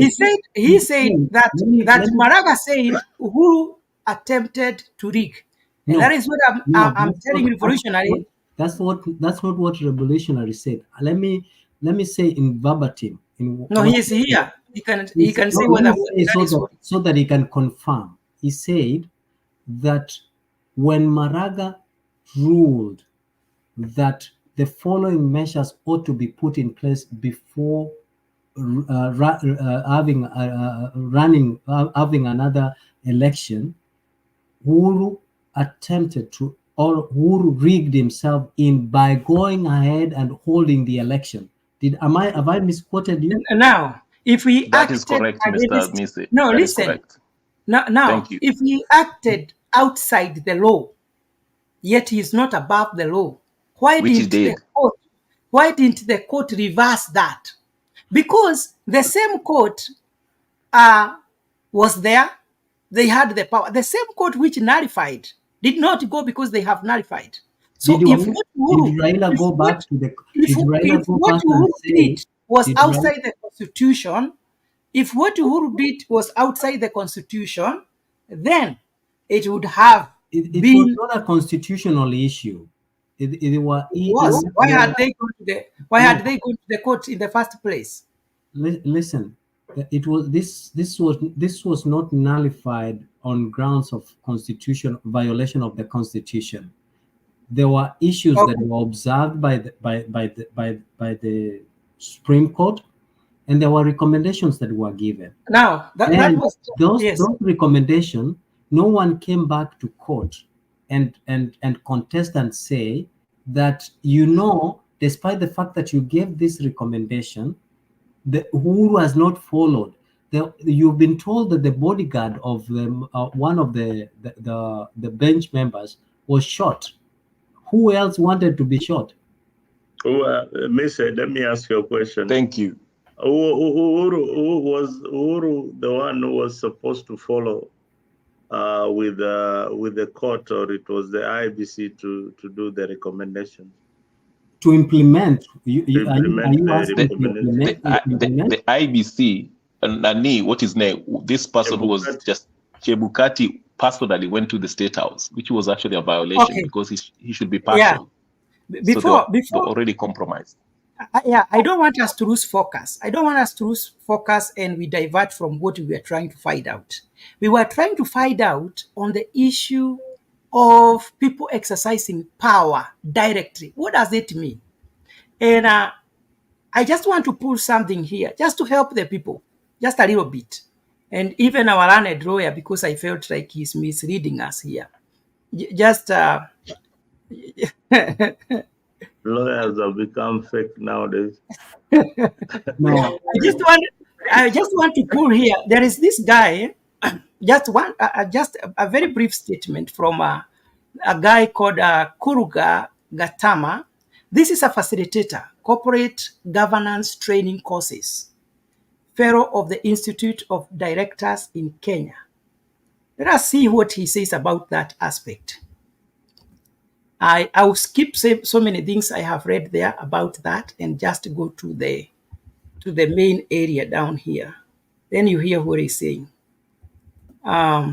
He's saying this: given my very limited understanding of the Constitution and the law, I am, for the avoidance of doubt, seeking the wise counsel and a sagacious advice of the learned gentlemen of the bar, and maybe the bench, on what constitutes treason and how this differs from treason to the Constitution in Kenya. Specifically, I am concerned that while Article 1 of the Constitution specifically stipulates that all sovereign power belongs to the people of Kenya and shall be exercised only in accordance with this Constitution, and that the people may exercise their sovereign power either directly or through their democratically elected representatives, I see no provision other than in Article 257 on amendments to the Constitution is there clarified or articulation on how the people may exercise their sovereign power directly in accordance with the Constitution. In any event, there seems to be a lacuna on how to determine the collective sovereign will of the people so as to enable the exercise of people power directly. Consequently, I would like to know if it is treason to the Constitution for a group of people to arrange directly exercise the sovereign power of the people before conducting a referendum or other process to determine views of the majority of the people of Kenya. Reading Article 40 of the Penal Code, it is an act of treason for any person to, number one. Now we are talking of treason and how people cannot do anything outside the Constitution. According to the Constitution, number one, so we are saying that this is according to Penal Code, Section 40. It is treason for any person to compass, imagine, invent, devise, or intend A, restraint of the president, B, the deposing of the president from his position as president or from the style, honor, and name of head of state and commander-in-chief of the armed forces of the Republic of Kenya. Number two, to express, utter, or declare any such compassing, imagination, inventions, devices, or intentions, even to imagine, even to mention. That is according to him. Right. Now, thank you. That's not according to the. And number one, Jeff, remember the argument that we started before you finish. Before you finish, the argument that we were having before. I told you this: if the process, okay, if the process is faulty, I don't know how to measure the process. Yeah. The democratic process of electing. Let me use Uhuru for example. If the process of electing Uhuru Kenyatta was flawed, okay, you cannot argue that now these people who want to, let's say Ibrahim Traore came and took him out. You can't argue that, okay, Ibrahim Traore did something wrong because he did not follow the constitution or the process, while Uhuru himself was the president and it violated the process of becoming the president. You understand what I'm saying? That's what I was arguing. So my conclusion is, after reading that article and that penal code, is that there is no room. I don't think you've read any penal code. Sorry, the section 40 of the Constitution. Hang on first. You've read an article written by someone. And it has quoted what, you can even open your Constitution, because I don't know what is your argument. Which article? So this is what he has said here, that apart from here he noted that there is a lacuna. A lacuna means there is a room of interpretation of law which is not very clear. So there is a way people can use that in the wrong way, or somehow not, it doesn't stipulate clearly, so people can use that as a kajia ya mkato. But then he has said, apart from that, he has said now section 40 of the penal code. So here we are reading the penal code that talks of treason. You can check that. Jeff, I'm missing your point. And he has just noted exactly what it says. Unless you read there and tell me what I have read to the people is not the correct thing. What's your point? I'm missing the point. So my point is, there is no room for people to exercise power to get power from the president directly without going to the referendum. There is no room for that in our Constitution. And remember, the Constitution has said, Jeff. No, let me see. You're gonna give your thoughts. I might be wrong because I'm not God. I might be wrong. You're gonna give your thoughts. And the same Constitution, remember, it has said there is no exercise of power by the people outside, because it has said only as stipulated in the Constitution. Let me say it one more time, then I'll rest my case. I'll leave it to Missy. I'll say it this way, okay? If the president in place, okay, became a president through a flawed process, okay, you can't sit there and complain that he's being removed through unconstitutional means, while he got to power through unconstitutional means. He's also illegitimate. He was not He was not duly voted by the people. The people did not back him. So to go back to my point in Burkina Faso, the previous president was a French puppet that people did not like. He was a dictator. And this guy, Ibrahim Traore, used coup d'etat, which might not be in the constitution. I don't know what the constitution say. It was unconstitutional means, but the people legitimized Ibrahim Traore because they supported his military act of taking power from that. How do you measure the popularity of a person without people going through a referendum? How did they legitimize? Yet he is the one who said, I am the president. And then he went to the street saying, I'm going to liberate you. Okay.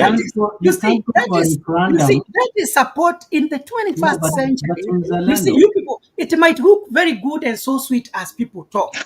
You see, it might sound so sweet to you. How do you but that is trying to justify hooliganism. If there is something I hate is hooliganism. I love order. Because Somalia, the reason why Somalia has stagnated, as rich as Somalia is, with a lot of people being emotional. No, who is emotional? We need you to be logical instead of emotional. You see, I'm just telling you. Nobody. You just demonstrated being emotional just by saying, if there is anything I hate is hooliganism. Exactly. To engage. Do you know why? You see, me say, if you don't have point, you don't have to talk, because it is maybe that's how I express myself, and I have the freedom to say what I think. For me, I think. I thought you were guiding revolutionary. Anybody taking guns and bombs to go and depose the president, and now goes to the people trying now to tell people how he's gonna liberate them. I don't think that is something that should be so embraced, especially by the people who know that we can sit down. If the constitution has a problem, we change the constitution. If there is a problem, we fix the institutions. So anybody trying to legitimize or justify that there is a reason under which people can decide to take arm and overthrow the government, I think that person is badly mistaken in the 21st century.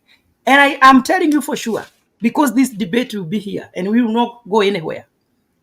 I want to think that within no time, you see Ibrahim Traore being thrown out, whether by the locals or by the international, because we have international standards. But we have United Nations. Jeff. So you also misled the people by telling people that it doesn't matter what the international community says. It matters a lot. Today, there is no nation which is a standalone. That the only thing that people care about is my country and what my people are saying. The world has become global world. It has become almost like one. That is why we have treaties. We have United Nations. We have African Union. If these people don't stamp your authority, don't stamp your leadership, you won't have studying internationally. And I don't know how you're going to grow your economy without involving other people from outside. So I wonder how Ibrahim Traore is going to navigate. I think, Jeff, you are very passionate about Ibrahim, and you're missing the bigger picture of this argument. This argument, first of all, the penal code that you've quoted is actually not true to your argument. Your argument is about actions against people who might rise and take power from the government if they feel that they are being oppressed and their powers that they have delegated has been abused. But the penal code of section 40 is actually talking about how you can bring proceedings against the government, and it actually talks about the procedure under which there's part one. Have you opened it there? Part one talks about preliminary, and part two talks about substantive law, and part three of this as well talks about jurisdiction and procedure. So can you read it to the people? You do have a good argument, Jeff, Are you in the Constitution there? I want you to read to the people. If there is something I added, code, you mentioned Penal Code 40, right? Yeah, read it. That's what you said. You didn't talk about the Constitution. You talked about the Penal Code, Section 40 of the Penal Code.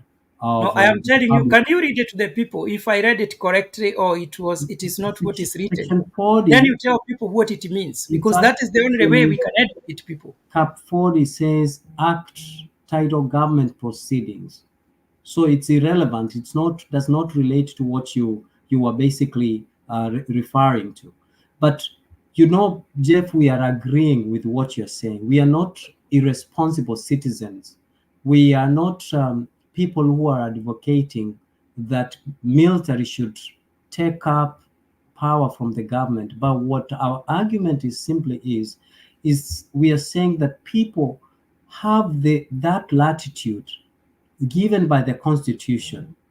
If you rise to the you've been elected according to this Constitution, for you to become the president of the Republic, for example, of the Republic of Kenya, you must be democratically elected. But if you are elected and your 2 terms comes and you're not leaving office, and neither the legislature, maybe the legislature has been compromised, the judiciary and the executive is compromised, then the people are left to be vulnerable. Then the Constitution in itself says the power is vested in the people. So then the people can take power to them and exercise it directly.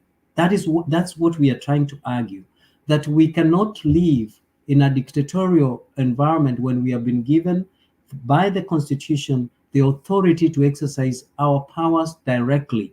That's where we are disagreeing. And that act of us going and taking the power to us and exercising directly is an act of coup. It is not military, but it can be by the people. That's why we are saying that as far as a leader, and you have seen that biblically and historically, we do have the people have the power to take away from the leaders. So let me conclude by saying this. You know, when laws are drafted, or when you were arguing that you can go for a referendum. How do we go for a referendum? Something has to be started in the legislation. Someone has to bring a bill, right? That bill is voted. When it's voted, it goes back to some committees, and then after that, once it's agreed, then it's brought to the people to bring for a referendum. Once the people vote, it's returned, and then that's how that's how an amendment is done in briefly. So if you have a government that it does not agree or has compromised all arms of government, how do you expect a referendum to be done? Let me say, you see, you are giving people things and a lot of ambiguity. You know, a lot of information that might not help the people. For instance, no, in your opinion, wait. There are people, they are very clever people. You're just confusing. You're just confusing people here. For instance, you know, when you are clarifying issues, okay, you have Buru, please, guys, we need to no, end this. Let me finish. I will not allow this debate to go on, because what you are saying, we have again. Let me finish my statement. And Buru, no, let's cut it short. No, Mzarendo. You see, my closing remarks. I'm not going to allow any more of this debate. No, my conclusion is no, we are all right. You have to let me finish and tell me why I speak. Yes, I'll give you 1 minute, but let me tell you in conclusion, the people have got the sovereign right to exercise as provided by the Constitution.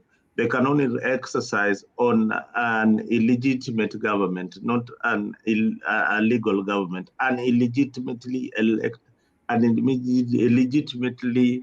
an illegitimate government. That is what, to overthrow an illegitimate government, the people have got the sovereign power, all right? But when a government is legally in office, they don't have the right, okay? Right. So, yes, so let us not confuse this. And a coup is an illegal means of power. A coup is illegal. It is not within the constitution. It is not nowhere in the constitution of Kenya. Nowhere in the constitution of Kenya. It's the terms that, let's say, for example, in Kenya, it's 2 terms, right? And then you have a president who goes 3 terms. Is that an illegal government or an illegitimate? It is an illegal government because, first of all, that is not provided in the constitution. Correct. So when it is not provided in the constitution, the people have got the sovereign power to exercise. No. Yes, that's the argument. My closing remarks. My closing remarks. My closing remarks, Mzalendo. I'll close with this. Yes. Jeff, this talk of saying at the international community, there's no such thing as the international community. Just because the US and France, the West, says that this election is okay, free and fair, does not mean it was free and fair. Okay, Russia supported the coup in Burkina Faso. The West, of course, they refused to recognize him because he took control of the resources and he refused to build that oil pipe that goes through that they wanted to. Even Africa didn't recognize that. Let's continue. Yes. By the way. Yeah, you're right. AU did not, and half of those AU people are puppets, like Tinubu and all those puppets that are put there by the West. Okay, so anyway, my whole point is this: just because the West are supporting something, don't say that is international community. That is not international community. The world is bigger than US and Europe. Okay. Anyway, that's my own point, but it was a good debate. Thank you very much, Jeff Mburu and Mzalendo. I'll just listen to you guys and Mise too, of course. Thank you. Oh, okay. Jeff. Yes. I hope This is what I was 2 minutes. Make it the shortest. This is what I was saying. Mzalendo, a lady wearing a miniskirt. No, you are becoming a nuisance. Keep quiet. Make it short. Make it short. We want to. But now you have already taken 2 minutes. No. Keep quiet. Let me finish what I was saying. All right. The reason why I said Mr. was giving us so many things that might not help the people is when you say that the institutions might be compromised. Maybe say the legislatures are compromised, the judiciary and the like, maybe and the electoral bodies. The only people who can determine whether the systems are compromised are not just the public. It has to be done within the Constitution. That is why we have those institutions. So I don't know who can just decide that I know the judiciary for sure is compromised. The parliament is compromised. So we are leaving the government or the nation into the hands of public opinion. And that is why we have the laws. That is why we have the regulations. So by people having the perception that institutions are compromised, should not justify people going to take the government by power. That is why we have those institutions. That is why we have those processes. So I haven't seen any room whereby people should exercise their authority that directly now we have taken power and we have given to this person. And that is why we are saying, going ahead, maybe we're going to revisit that. And I'll now come with the Constitution here. We go word by word so that people may understand the limitations within which they have to exercise their rights. Because we say absolute power corrupts absolutely. And that is why the Constitution is very quick to say everything that should be done by the people must be done only within or in accordance with the Constitution. That is what I meant. Thank you, Mburu, for making it brief. Yeah. Mese. Thank you very much. I I just want to tell Mburu that there are very many of our viewers that are very, very intelligent and who can understand that all of us are basically saying the same thing, arguing differently. Uh, and I just want to say that there is a history where legislature has been compromised in Kenya. It's in records. People have been bought who are supposed to be able to vote for certain bills, but they end up not standing and doing their duties. So it's very possible to be compromised, the judiciary and the executive, uh, even though when they are intended to work as independent bodies without compromising or interfering, or when there's a clear separation of power. So there has been interference. I also wanted to say that not every president has to be internationally appreciated or recognized for him to be a good leader. The institutions such as World Bank, United Nations, ECOWAS, AMISOM, all these institutions are there specifically to amplify the interests of our colonial masters. They are not necessarily there for the best of our interest. And if you want to know, please go back and know how Saudi Arabia was, the history of Saudi Arabia. Go back and know the history of Libya. Go back and know the history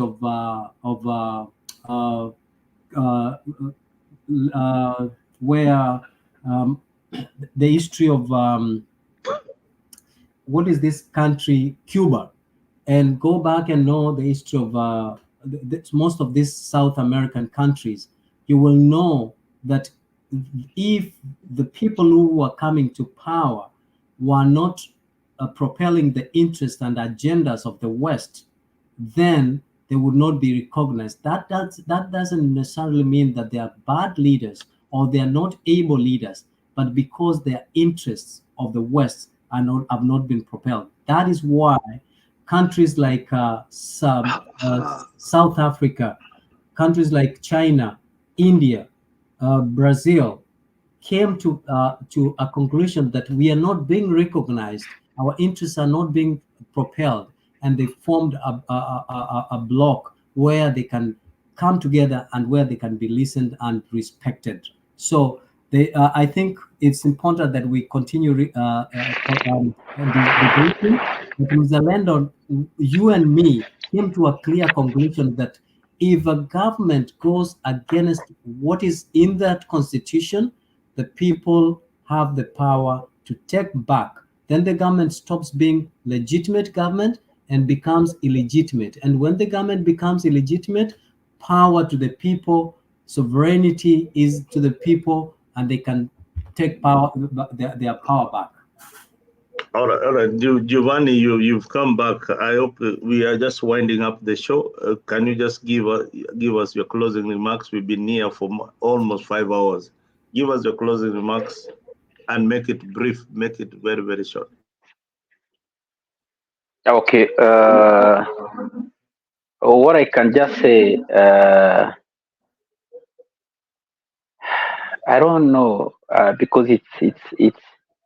I was thinking about when we supposedly compare ourselves to the Western Europe, to the Western world, and I don't understand why we have taken that long for us to be able to change from a primitive society to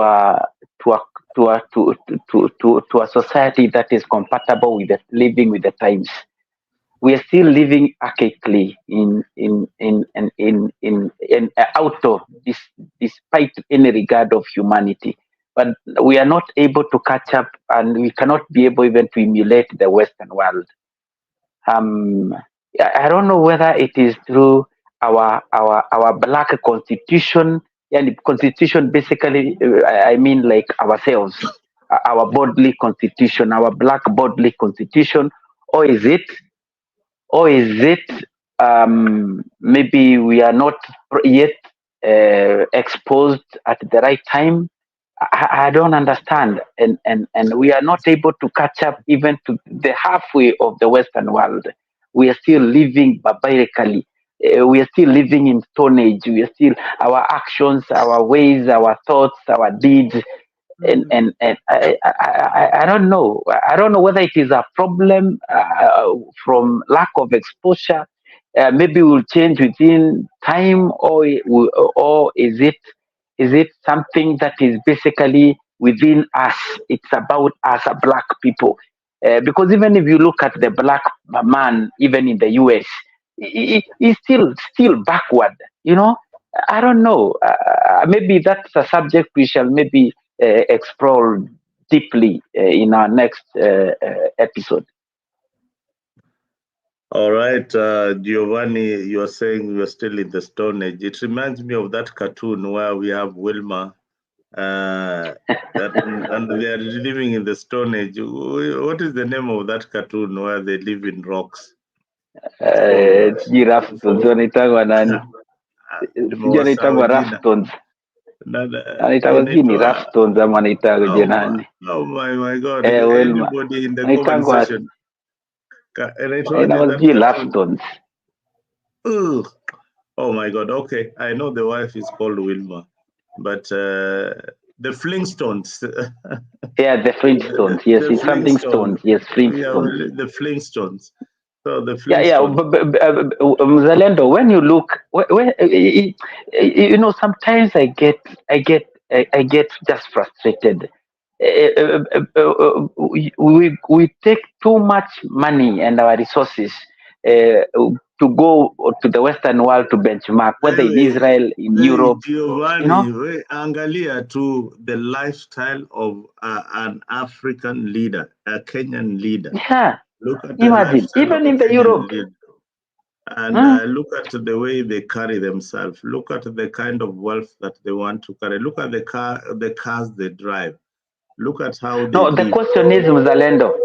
The question is, yes, I'm asking, the question is it a problem with the kind of the constitution of our bodily constitution, maybe akili zetu hazitawahi komaa, ama is it a problem with the times? Are we still evolving? No. You know, we've come to at a long time. We used to admire people who are educated, people who are innovators, and things like that.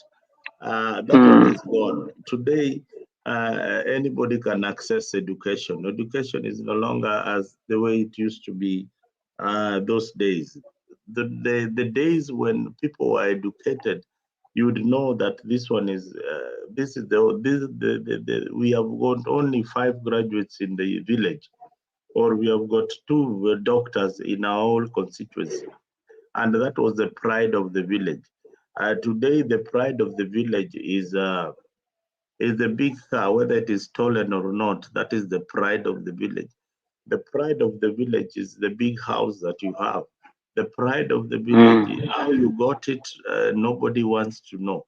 But so long as you are posing as somebody who is very, very rich, that is the pride of each and every family.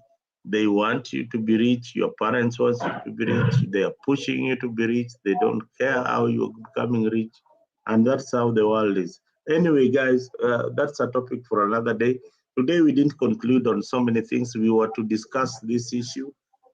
This issue here, we'll discuss it later in the evening. The 2 billion salary heist. This one, we didn't discuss it. Mise, I need you to watch the screen a bit so that we discuss this later in the evening. The 2 billion salary heist. That is corruption in Kenya. And then we have also this coming up. We have moved to the visa restriction for citizens for every African country as well as other countries. Any African can enter Rwanda anytime. I think Kenya is moving towards that direction. I mean, there's a lot to discuss there, and the openings that are going to be within Africa. within Africa. So please just stay tuned to Africa. Here is where we unlock the potential and we unlock the stories that you've not heard. You've heard so many things. You've had informative, educative topics from our able panelist, Giovanni here, Jeff Mburu here, and of course, Miss LM, not letting us down. Kenya Rebel was also here. We appreciate you. I know you are listening on the background. And Leo, who has stepped out. We thank you very much, the guys who are on the comment section. Let me just read a few of you who are on the comment section. Mutembei, asante sana for coming into the show.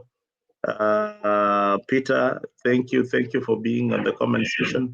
Next time, please go to the YouTube channel and subscribe to Afric Diaspora 24, Afric D24, Afric D24 on YouTube. When you go to Afric D24, you'll find this logo of Africa.